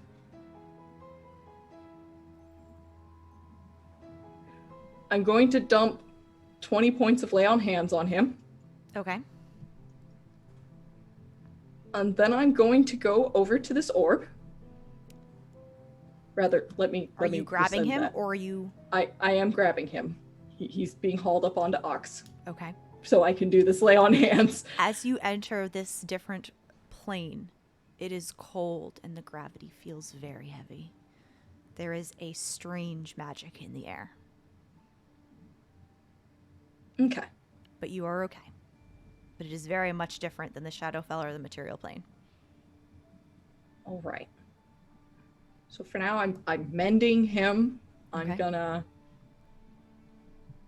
pull him up onto Ox, and I think for now I'm going to end my turn. Okay.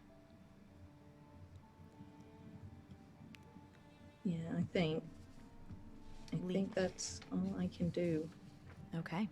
Yeah, I think I'm out of range of my spiritual weapon, so that's not. Liam. Well, wait, am I within 60 feet technically of my spiritual weapon? Yes, you're just within 60 feet. Okay, then I'm gonna have it attack that, the angry? The angry. Yeah. Gonna do it. Gonna do the attack. 14 does not hit. No. Then, yeah. Hit and a miss. Liam points at the creature as well.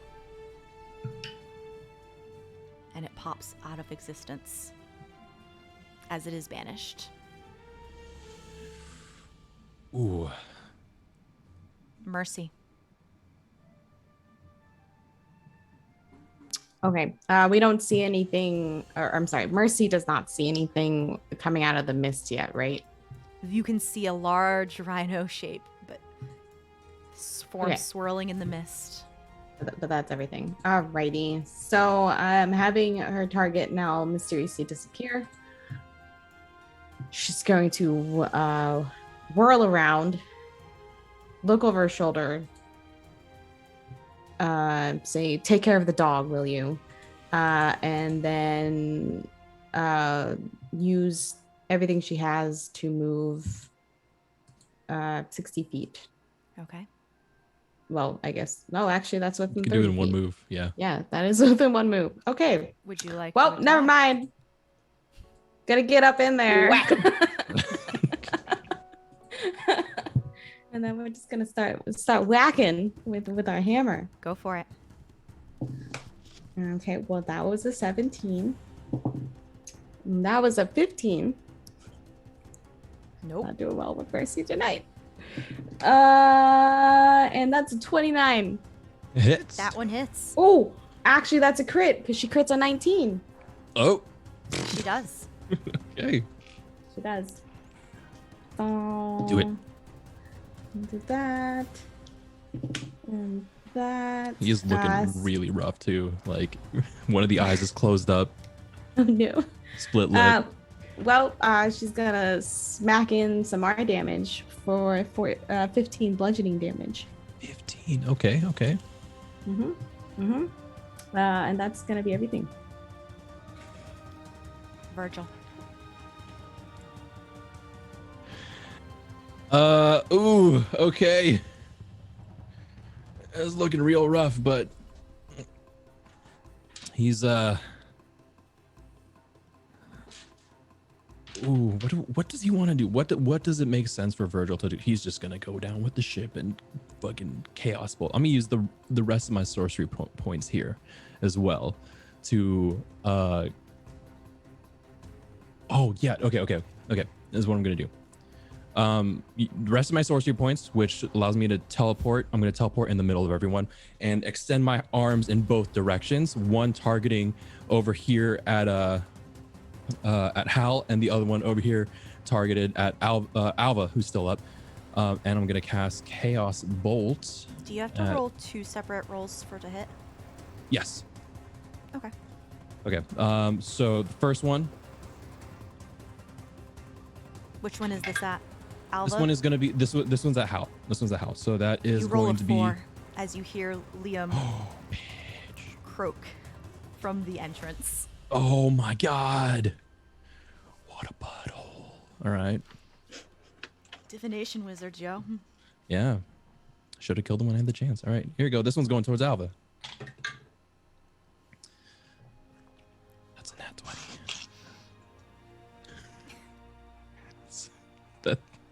That's a nat 20. Alpha, no! It's fine.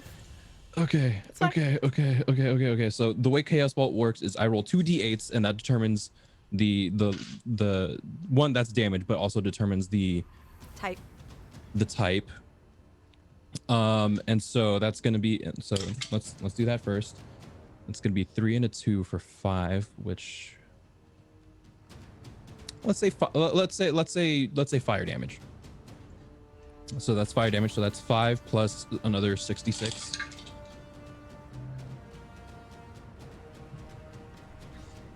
Eight, 13, 16, 20, 22 plus 5, 27 points of fire damage.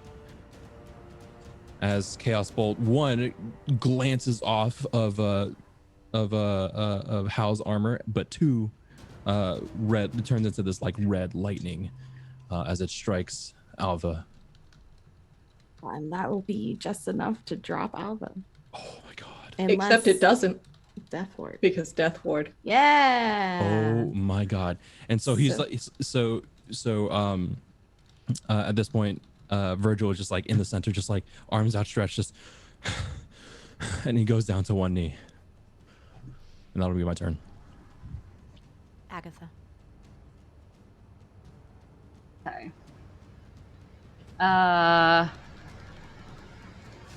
Yes. Do you not get a layer action this round? Oh, I forgot this time. Are you doing any lair actions? I'm gonna try and teleport Mercy into the mist. Okay, I'll roll this one. What's the con? What? What? 18. 18 on a wisdom. Mercy disappears.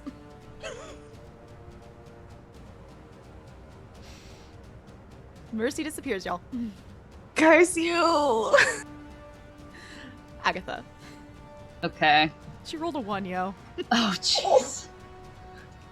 Well, I want to use my fun ability that I got. Oh. On Virgil. Do it. Oh, no. So he has to make a DC 21 Wisdom saving throw. Okay.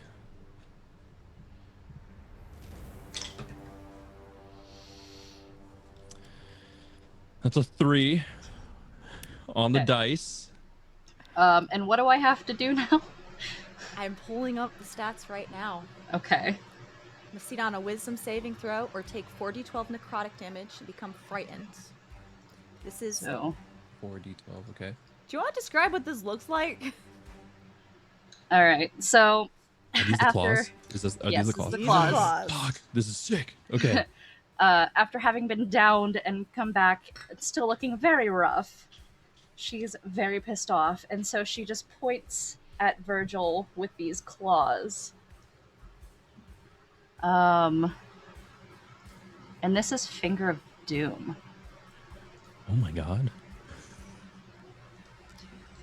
4. Doom finger. I've always wanted to go down to this. Yeah, Hal, I think you would recognize something, an ability of a Nightwalker. Yeah.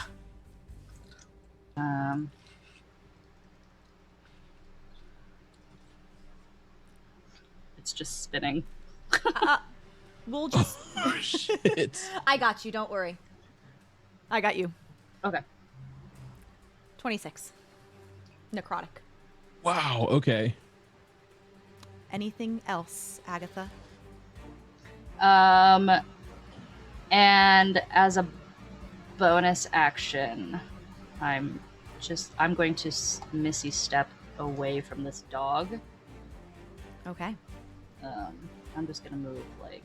Here, wait. I'm just gonna move off to the side here. How? Looking real Okay. bloody, man. He is going to float on over here and land, and grab him by the cuff of the shirt and just start punching. And so let's roll some of that sweet damage.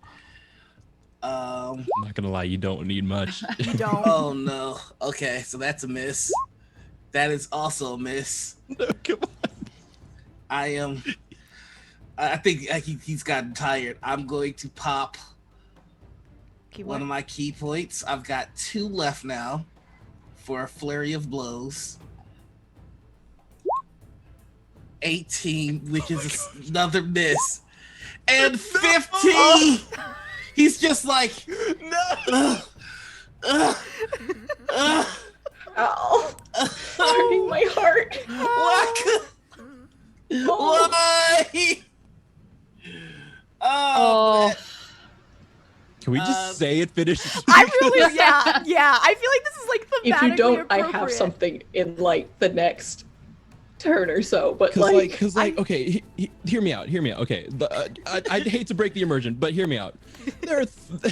There are 3 points of hit points. Oh, that left. was so close. Yeah. He's got 3 points of health left. And it's funny. I have something that will do exactly that just by standing next to you. And here's the thing, he wants to go out on his own terms at this point. So, Mayor, if you'll allow me to do the thing we talked Wait, about. hold on. I missed an attack. I did. Oh. Wait, I did. Did auto? You missed an attack, Noir. Totally did. All right, so there's 1 left. Do it. 23! Because I'm like, wait a second. He gets 2 attacks. Take him. Okay, yeah. You don't need to roll damage. You really don't. Oh my god. Please describe how you beat the shit out of Virgil. Oh my god, my heart is pounding. He is just going to he's gonna lift his fist and it's gonna be covered in necrotic energy. And instead of punching you, he's just gonna grab your throat and use his blessing of the Raven Queen, which shows him in his shriveled form. Here's my thing. And then he's going to use his Master of Death to absorb your soul and get temporary hit points. Virgil, any last words? As you're holding it up, and going in, and he's Virgil is going to, you're gonna hear him start laughing, and if you will, just for cinematics, can I? Absolutely. Okay, cool. Absolutely. He knows he's beaten. He's looking directly in Hal's eyes, just bloody. You think yourselves so righteous, absolved of all guilt because you are defeating a great evil? You leave blood and bodies of innocent creatures of this realm in the name of your god. Your usurper queen is not but a hypocrite. And he's gonna remove. He's gonna take his arm and weakly just unbuckle the breastplate. It's gonna fall away, revealing his tunic. The domain of death is absolute, and she has cheated it. Her followers cheat it. You stand in the way of my ascension as if it is wrong. How do you think your god claimed her place? Her divinity is a lie. Her power knows only hunger. I learned the truth and I sought to rage in opposition. The same way you rage against me. We are the same, Hal. One day, this realm will cry out for their savior, but I will be at rest. And I pity that you will not live long enough to realize that. And he tears open his tunic, and you can see a emblazoned glyph branded into his chest. You may have defeated me, but you are far from victorious. And as he's laughing, I'll let you. All he's gonna do is he's just gonna lift you up a little bit and go, the difference between her and you is that she's been served well today. And that is going to be the last thing he says before he absorbs your soul. Oh. You want to describe what happens to the glyph, Mare? Do you want to? Or no? I'm scared now. His last words, "You are far from victorious," ring true as the glyph now glows and starts to warm in fire and engulfs his body, and all of a sudden you feel the energy suck into Virgil, and as his soul leaves his body, you feel this great blast of energy emanate from his chest. Yes. A zero-sum game. You may have won, but you are not victorious. How much damage should I be rolling, Mare? Roll as a fireball. As a fireball? Okay. Yeah. So make a dexterity saving throw, Hal. All right, let's do it. 21. You won. You are good. But instead, I'd like to choose to fail it if I could. You may. Oh, you're failing. Okay, now I got to actually Yeah. do math. Okay, that's 10 right there. That's another 10. 26 points of fireball desperation damage. That literally just takes out the temporary hit points I got from absorbing the soul. So it's just he's just standing there smoking. Virgil falls, his body a charred crisp. The hound of his disappears. Mercy begins to make her way out of the mist as if she is under a heavy weight of heavy gravity and stand next to you, Ugogo, and observes the battlefield. It is suddenly eerily quiet, except for the sound of what you can only describe as light moving. You are inside the Shining Citadel. Though Virgil is gone, the ritual still seems to continue.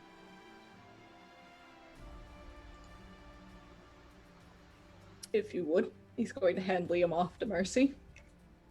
Mercy takes him. He leans heavily on her. He's going to knock back one of those greater potions of healing. All right. And he's going to turn Ox and start walking back into the mist. He has a very determined look on his very leathery looking face right now. What do you plan on doing? I'm just sprinting over into that direction as this is going on. Liam does call out to you, Ugogo. What are you doing?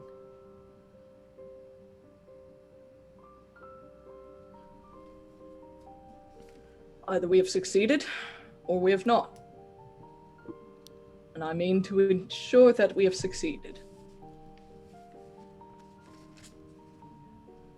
Ugo's going to go in there and fuck with that orb of some it's variety. not in the mist. It's like right in front of the door going into the mist. Okay. Yeah, it's not actually inside. It's still in the Shining Citadel. But the ritual is clearly still going. Yes, though but it seems to have not increased in intensity. It has not hit a climax without the guiding hand of Virgil. Excellent.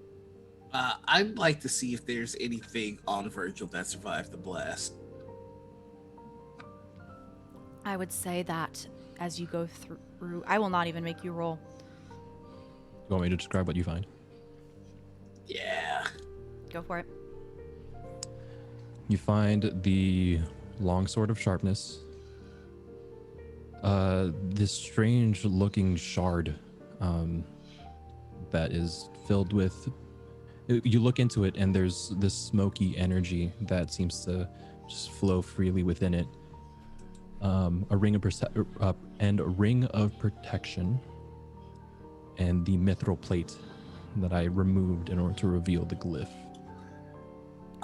You also find one more jewel and crystal of a similar color to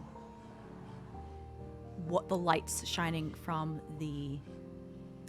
It's just honestly a ball of light. It's very hard to look at, but this thing in front of the doorway into the mist.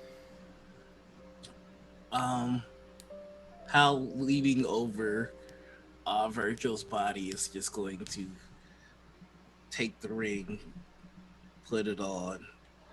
I just kind of have the stuff available for everybody else, and just brush a thumb on his skull and go, "You lost your way this time, brother. I hope you fly among her number on your next try." And he is going to get up, and he's guessing that the gems are magical of some like, or something. He knows nothing about magic, so he's just flying to Liam and Ugogo, and he throws that stuff on the floor, like the long sword, the gems, and he's just like, "I don't know if this will help your ritual, but this is what he had on him. This one has completed his purpose. I will assist you in whatever way I can." Liam coughs over for a second, looks at Ugogo, Agatha, and slightly at Alva. Did the university send any way to help us close the breaches? I point at Ugo. Yeah, The same. university sent me with knowledge, and my people sent me with more. And while this is happening, I'm going to take a potion of healing. Okay. And Liam, this entire time, after the majority of the fighting has been done, or essentially basically since you brought him back in here, has been trying to look at that bright light. It just looks like power, magic. A container? Can I roll a religion check to see if I know anything? Sure. Agatha, if you want to roll something as well, since you are, as well as any of the spellcasters, essentially, if you want to roll an Arcana check, you can. Yeah, I'll walk over and roll an Arcana check. Mm-hmm. I'll give it a try, but... Hal? Got a 14. Yeah, unfortunately, Hal. 25. Did you roll Alva or no? I did. I got a 15. Yeah. Agatha, you are able to confirm what Liam has said. It is essentially a ritual that is holding power and essentially concentrating it. It does not have a direction to go yet. It is just essentially a box, a container. And it's taking in the light, which created the Shadowfell. It also seems to be drawing on power from this other plane as well. One of the gems you described looked like this light, correct? Similar, yes. Hal is going to pick it up and put it to this spot. Just. It does flash brightly. And as you get closer, Liam's like, Agatha, with your knowledge check, it's probably the catalyst to finish the ritual. Don't do that, Hal. But I could be a god. No, oh god.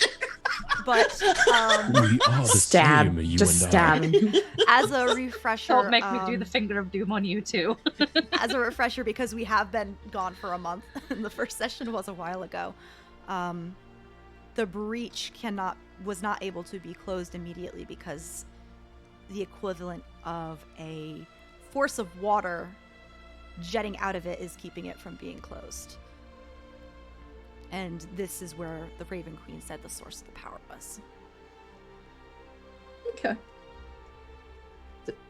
Agatha, we should just be able to dispel it, should we not? Possibly. Maybe. Liam looks around. It doesn't hurt to try. I think with a couple spellcasters it might work. While this has been going on, Ugo has been just kind of quietly going into his like components and such and getting his like powdered metals and like the special paints that were sent with him. He kind of unfurls it and starts preparing himself to do whatever ritual it is he knows how to do. So that's what this is for. And so he just starts, marking his face, prepping and getting ready. Like, I have Dispel Magic prepared. I do too. And I still have plenty of magic left in me.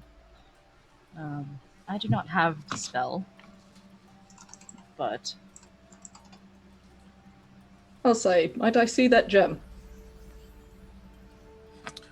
He passes it on over. And the other one. And Hugo's gonna start so the ritual he knows, as he's now marking the floor around where this thing is concentrating power, it's kind of like a fusion between magic circle, dispel, and not banishment, but that sort of thing where it's push out what doesn't belong here, hold in what does. And if you cannot push it out, trap it so it cannot pull anything else in. And so he's not sure if it's going to work. He's not actually trained for it in the way that one of the wise folk from his clans, trained to do, but he's going to do his level best. Ugo, do you need any help? I know. Yes. Oh, okay. If anyone who offers, he's going to mark with this paint, and this paint is mixed with this powdered platinum and probably some diamond. It's really gritty and kind of gross. It's very unpleasant. But I'll step forward. How as well. Who know dispel, please do. Any who know any of the circle spells, the ones that hold things within, that would be useful. I know that one.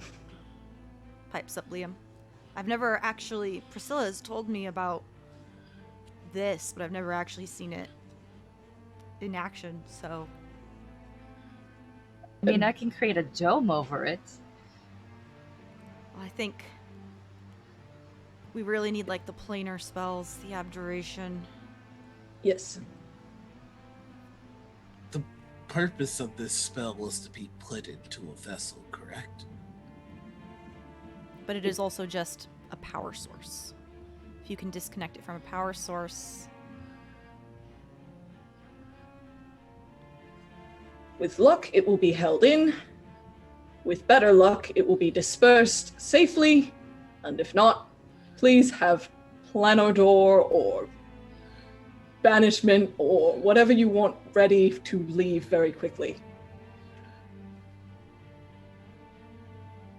Okay. And so, yeah. Hugo's starting his own ritual, the counter ritual, if you will. And I don't exactly know how that works as a player, but it's happening. Go, or rather, Forta. Please let me know what this looks like as you go into this ritual to try and basically close this rift and solve this problem, this plague that has been moving onto the Gowo lands and all of the other tribes. So he takes from this kit of really esoteric items, like really weird stuff is in here. Like you see what is probably the claw of like some kind of, not archdemon, but something big and powerful and dangerous is in there. Pulls that out, kind of sets it someplace. Some other lesser powered items are set other ways around it. And then that gem that was the catalyst goes kind of centered in this little circle of items. And he starts to chant rhythmically, going clockwise around the thing. Some kind of dance is being done. He then does the same counterclockwise and just repeats that for a while until and you feel magical energy being channeled into this. While talking had been occurring, he had been marking the floor with some more of this powdered silver, powdered, gems, just items of value. And also some plain old dirt from the material plane. And yeah, so pretty much it's gathering their own magical power of the persons involved in this ritual. He doesn't really have time to teach the rest of you the steps. If you join in, he will not begrudge it. But just pouring magic into this, and it has a potential of going one of three ways. It either, traps this energy in successfully without maiming us, disperses it elsewhere without maiming us, or it goes off horribly and explodes. Anyone who is participating, just roll me a spellcraft check. So the spell casting. What if you don't have any spell cast? You're doing great, Hal. Liam got a nat 20. Okay. I got a 23. Agatha? Were you participating? Agatha stayed out just because of everything to do with her. She didn't want to get involved in case something might go wrong. Fair. So in that case, did you roll Ugoga? I did. I'm trying to do math and my brain is not adding 19 plus 8. Okay. 27. What happens? Yeah. As you do your dance and your spell casting and your ritual, Alva, you feel magic fueling this dance and power that he is doing. You, Agatha, can almost see it and feel it as currents of magic begin to swirl around this circle, around these glyphs and all these items that Ugogo has set around everywhere. And then the crystal in the center, because it is a crystal, begins to dim. The light fades away and almost a ripple of light goes across the entire floor before a massive flash, almost like a flash bomb, explodes in everyone's eyes and face. It takes a couple minutes for your eyes to clear, for the little wisps of light to finally leave your vision. That center crystal is cracked down the center, dark. The items that were placed around in this circle are charred to bits. Alva, the paint made of diamond and platinum is no longer on your face, and it is no longer on Liam's. And Ugogo is nowhere to be seen.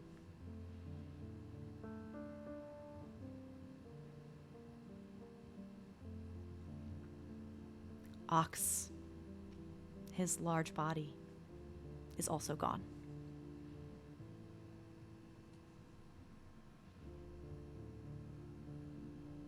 But the power that was once in this shining citadel is absent.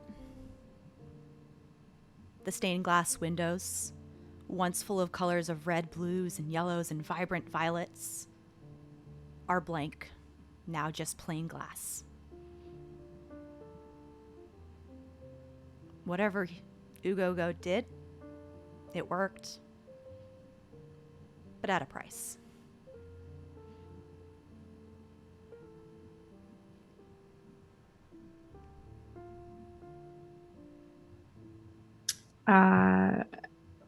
After a few moments of shocked silence, Alva's gonna pull out her pan flute that she was also playing in session 1 of this campaign. And she is going to start to play a melody that she was composing this whole time, which is the song of the journey of this whole trip, and she's just going to be playing that very loudly.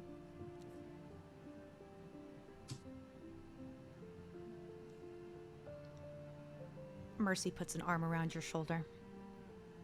At some point, looking occasionally back at Agatha and Hal Said. And Liam.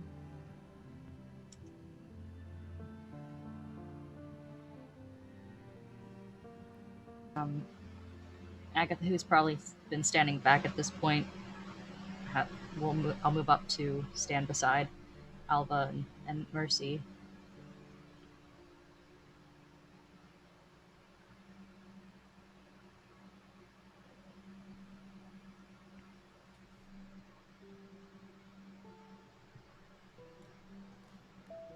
Kind of just stand there with my head down and...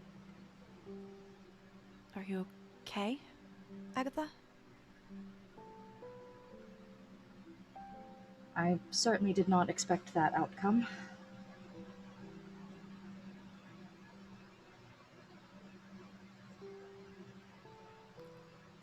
Liam looks at the four of you. Should we just leave without him? And he also kind of looks back at where that mist was, which is completely gone, as is that rift to another plane. I'm not sure where we should look.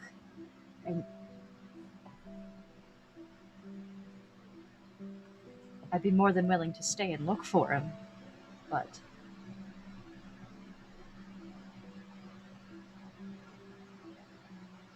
we wouldn't know where to start.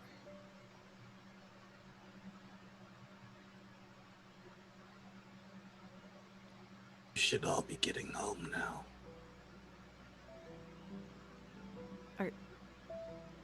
I'm assuming you're gonna stay here? I have my purpose. And as long as I'm here, Ugogo, should he be stranded here, will always have a friend. If he is in my home, we will find him.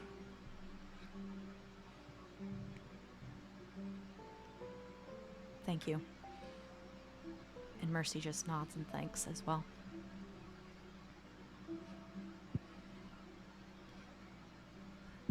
Liam kind of rummages through his items and does eventually come out with a tuning fork.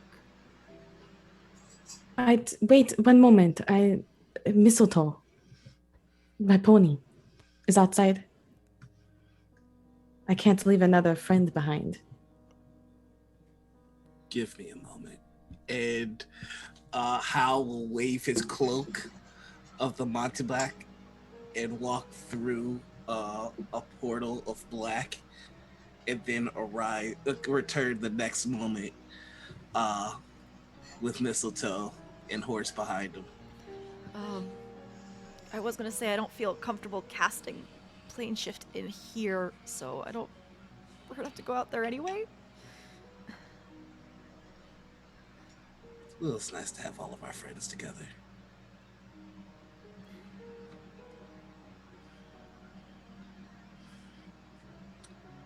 Liam kind of... Alpha. He's going to unsheath the long sword of sharpness from Virgil. Just hand it over. I think that would do for you. I'm sure I will put it to much better use than Virgil ever did. Yeah, didn't cut me once. It was for show. Liam kind of awkwardly stands there and I'll go meet you outside. Go over my spell book, let me know when y'all are ready and we can head home with the news.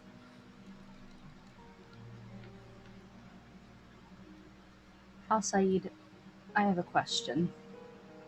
Yes. Do you think the Raven Queen might be able to help me with my problem? Or no way?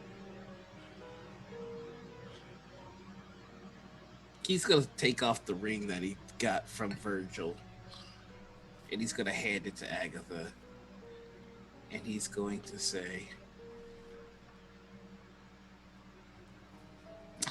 if anyone could, it would be her. Though, seeing what you've done with a Nightwalker's ability,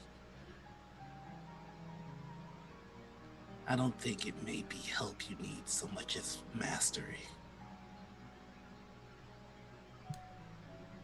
Do you think she could help me with that?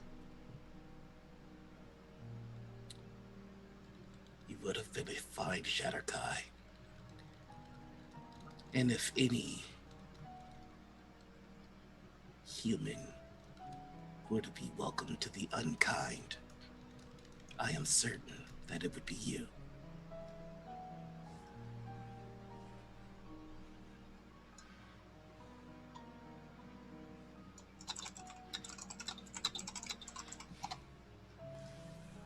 Then maybe I should stay as well.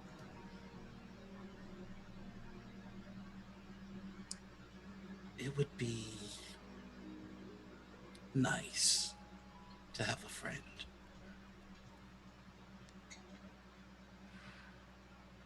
At least I would know I have a friend here.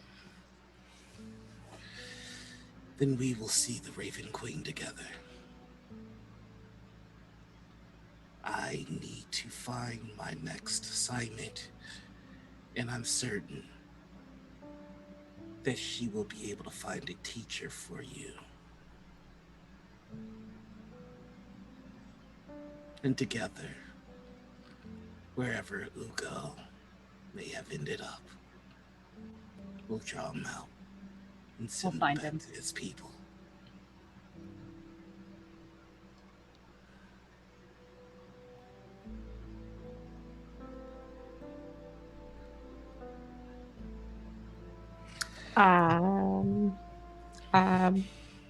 I assume this conversation is probably not like kept quiet.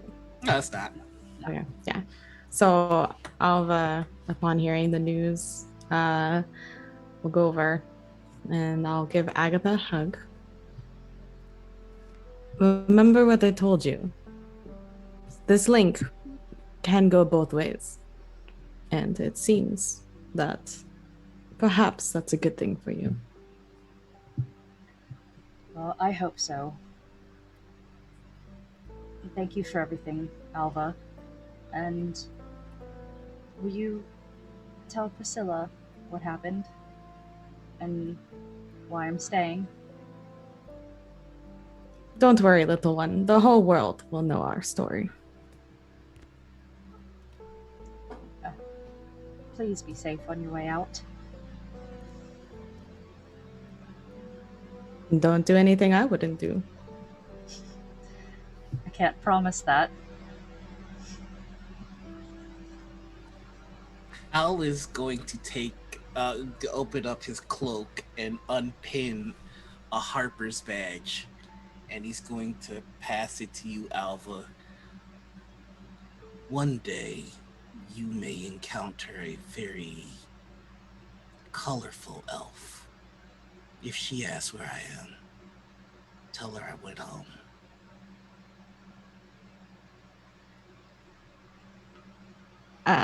I will put this badge in the same safe pocket as I put Ugo's keepsakes. And I'll just give Hal a stiff slap on the shoulder and a nod. And I will turn and walk away. Mercy is close behind, but before she does give both Agatha and Hal a solid nod.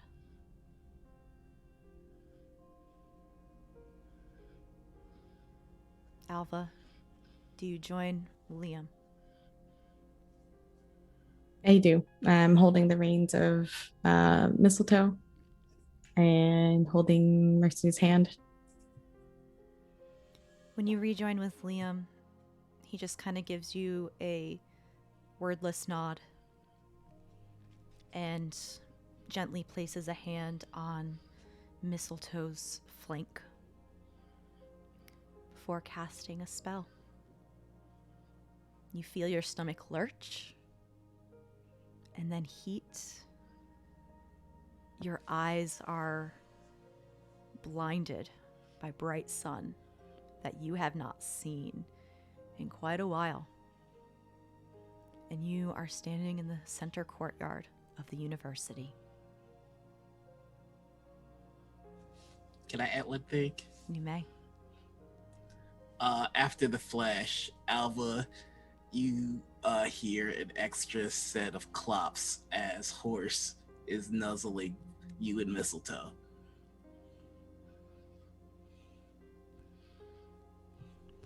Has Horse joined Mistletoe and Co? You're joined by an extra horse. I will, upon seeing Horse. I also give Horse a stiff clap on the shoulder.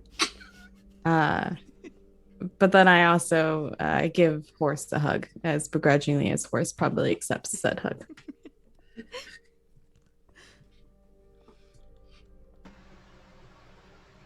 The last Mercy takes lead on reporting to the university on what happened, where everybody is. It doesn't take long to realize that, as well as stopping the power source keeping the rift open, the rift also closed. Ugo's ritual worked both at the Shining Citadel and the rift into the desert. Are there any last parting words and epilogues from any of the players? I just like to imagine after everybody leaves, Hal starts to float. It just looks at Agatha and goes, "Welcome to the Shadar-kai." It just starts to guide her towards the Raven Queen. Thank you, as she hops on her broom and follows him. Cool ass flying poses. Yeah.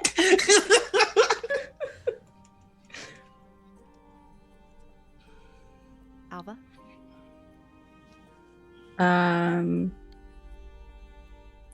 Alva, after going with Mercy to give the rundown of what happened, of course, will explain to Priscilla everything that happened with Agatha.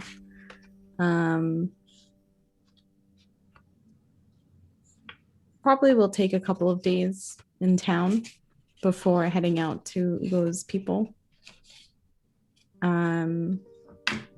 Giving away the keepsakes to Ugo's family. and detailing kind of the epic adventure and the sacrifice of Ugo. Probably also trying to find out if Ugo is actually gone or if something else happened, because they performed this ritual a bunch of times. And then after that, just travel the world singing stories and telling the world of the adventure. And Forta, do you have any words about Ugogo, or perhaps the response of Ugogo's disappearance?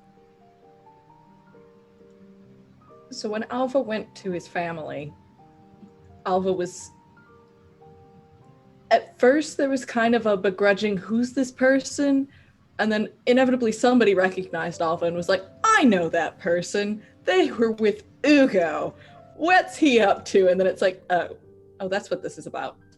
Well, that's unfortunate. But he fought well. And he'll either find his way home or he's out among the stars.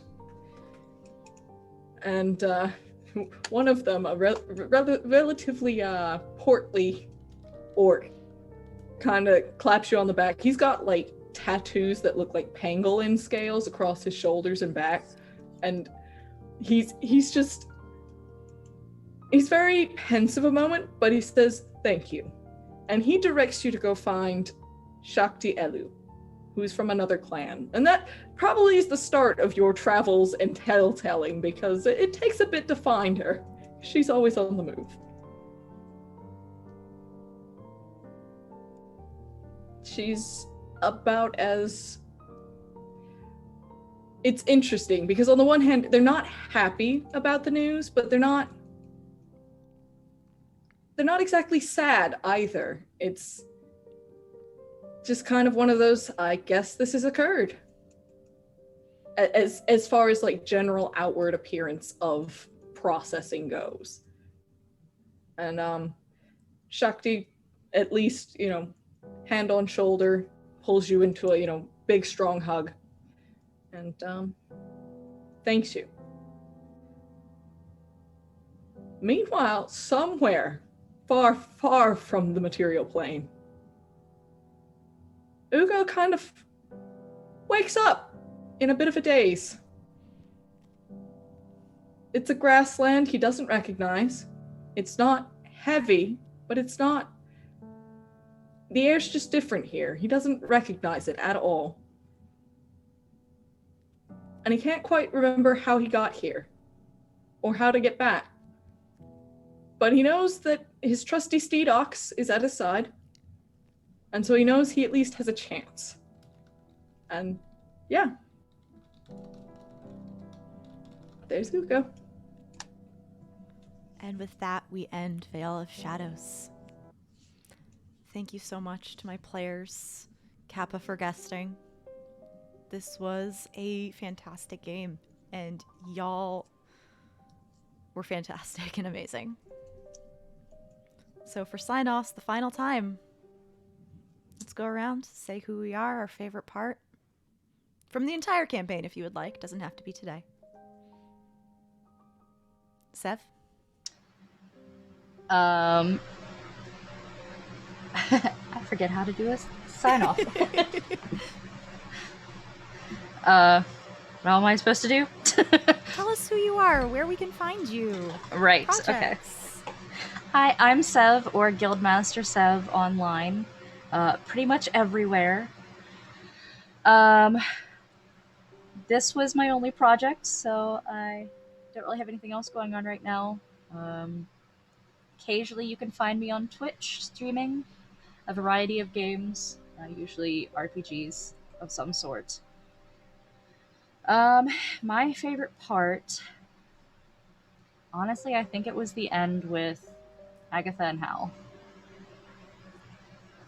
Her deciding to stay in the Shadowlands and go with him and try to train with this ability that she has and get a hold of this thing inside of her.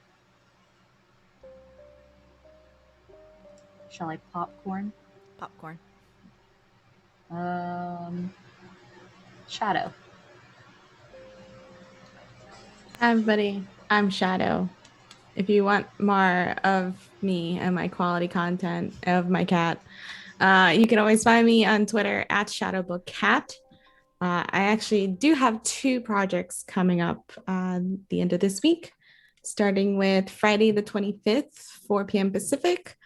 Myself and also Mare, they'll tell you more about that in a minute. We'll be in an Into the Tingleverse TTRPG for charity for the Trevor Project. So I will be playing a much different character, Velociraptor, true buckaroo. It's gonna be a great time. Has seasonal allergies, it's fine. And then the next day, Saturday, June 26th, I will be in one of the many games going on charity stream that Mare, they will also tell you about. I don't know what side you're on. They will also tell you more about in a moment because, hey, it's on the Twitch channel and you should check it out. It's going to be awesome. Otherwise, we'll see all of you lovelies next time on another TTRPG adventure. And my favorite part of the campaign, honestly, I think it's going to be that first day that we set out riding all of our various mounts into the desert, and just kind of that fresh optimism yet also awkwardness of the group trying to figure out how they travel together. Honestly, that was probably one of my favorite moments. I'm gonna popcorn it over to Forda. Hi, I'm Forda. You can find me on most of the internet as Fordaver. On Twitter, there's no dash in between. Almost everywhere else there is. Let's see, what am I doing? So, yeah, next Saturday, I'm going to be in a charity stream with Mare. Well, I don't know if you're actually in the game I'm in, but Mare is running and hosting. So, like, a bunch of games throughout the day are happening. It's going to be great. I'm going to be in for the Queen. I've never played. I'm excited to see how this goes. It's so good. That night, I'll be running a game of Arium Discover. And I'm excited for that because we built one doozy of a world involving some, oh, what was it? It was some noir detective fairy tales in space. It's going to be wild. I'm excited. But yeah, other than that, and Tuesdays over on Polished Cryptids channel, that's pretty much all I'm doing. Favorite part? Oh, favorite part. My favorite part tonight was that weird hostility between Virgil and Liam the entire fight. Like, I'm not gonna lie, that was just, I don't know why, it was just great. Of the entire campaign, I think my favorite moment was Halcyon and his entire conversation with the Raven Queen. Just that, the resolution of that was just, made my heart happy. Oh, popcorn. I'm gonna popcorn Virgil. Or sorry, to Kappa. I'm so tired. Hello. My name is Christian, but I go by Kappa in most online spaces. You can find me on Twitter at @TheKappaChris, and that's where I have mostly post all of my projects. You can find me Wednesday nights around 6 p.m. PST, 9 p.m. EST on Revenge of the Crit for Kevin Kudo on Kevin Kudo, his channel. It's a D&D game skinned for the Star Wars universe set in between episodes 2 and 3 during the Clone Wars. And on Fridays, you can catch me on the podcast Roads Uncharted, an actual play podcast set in the Genesis system by Fantasy Flight Games, the only one that I know of. That's our claim to fame, either the first one or the only one. Yeah, everywhere you can find your favorite podcast. Let's see, what other things do I have to plug? On the 23rd of this month, Friends Who Roll Dice is doing their third Pride event, I believe that's Visigoths, 8 p.m. Molgoths versus Visigoths. Yes, Molgoths versus Visigoths. That's a fun game. Yeah. Wednesday, was it Wednesday? I don't know. It's the 23rd. Yeah. 23rd, 8 p.m. EST. Yeah, come support on Friends Who Roll Dice channel on Twitch. yeah, that's me. Favorite part, I got to be a villain. I got to be a bad guy and use my big bad evil guy voice, and use spells that I don't usually do, and it's great. It's just fun when everyone really is just just slinging spells at each other. I get to hate on Liam for some reason. Yeah, but it was really great being a part of the story and adding a little bit of flair to y'all's just campaign, and it was really fun to be part of it. Thanks for welcoming me. Popcorn over to my nemesis, Liam. No, it's Noir. Noir. How dare! Hey, hello everybody. I'm Noir. Played House Saeed. You can find me all over the internet as the Noir Enigma. That's Twitter, Twitch, YouTube, Instagram, TikTok. I am doing a stream marathon for the month of July to try and hit 1,000 followers before my birthday, July 29th. So help your boy out. You can do it. Also, keep your ear to the ground. There may be news about Roll20's Kids on Bike game that I am in. Other than that, what else do I have to promo? Every Wednesday, find me on Chromatic Chimera for Woven Realm. It's our 13th age game. Every Monday, catch me over on Critical Misses for Kingsguard, a game that I have been playing, a game set in the campaign I've been playing for the past 20 years. And finally, on Saturday mornings, catch me on Critical Misses for Morning Ritual. This week, we had Latia on. Next week, I believe we have Burns from Twitter or Violet. So please check that episode out. My favorite moment in the campaign. This is hard, so I'm gonna cheat and I'm gonna do one for everybody. First off, just being able to brood boy off with Kappa was a dream come true. Everybody wants to deliver broody boy lines, but it's even better when you have a broody boy nemesis. Alva, I love how efficient Alva has always been, and I love Alva and I love Mistletoe with my whole heart. Like the fact that you're such a badass but you have a pony, I don't know, that always tickled me. So that was one of my favorite things. Ugo was the heart of this campaign. And him being missing, like I feel like, especially with Hal and Agatha's story, it's just like our story is the hunt for Ugo. Like that's how I'm playing it in my head. And finally, Agatha, like one of my favorite moments with Agatha was actually seeing the Nightwalker's ability in this fight. And like all throughout this campaign, Hal's been going, everybody needs to get out of the Shadow Realm, the Shadow blah blah blah, Shadow fell. Oh my god, I'm tired. Because you're not strong enough. Seeing her do that, he was just like, oh, you belong here. Like you belong here almost more than I do. So like I'm just gonna shut up and let you do your thing. So that was my favorite moment for everybody. This campaign was a goddamn pleasure. It was a flipping masterpiece and I loved it. And I'm ready to do it again. Let's go. Same. And that leaves me. Hi, I'm Mare. You can find me on Twitter at Archmage of Dice. Every other Tuesday on Graham Cracker's channel, I play in a game of D&D 5e called Anarian's Rest. Every Saturday evening, starting back at the beginning of July, I'm in a nautical campaign called Horizon's Call, where I play my lovely Centaur Rogue. And other than that, I just have a couple charity streams coming up. As Shadow already mentioned, I have the Into the Tingleverse, where I'm playing a bad boy biker unicorn from space named Dipper. That was a lot of words. Yep. Bad boy biker unicorn from space. And she said that's 4 p.m. Pacific. And on my channel from 8 a.m. to 11 p.m. Eastern Standard Time, we're going to be running a charity, all-day charity stream benefiting Glisten, who gets resources for LGBTQIA+ youth, so they have a safe and accepting school life, basically.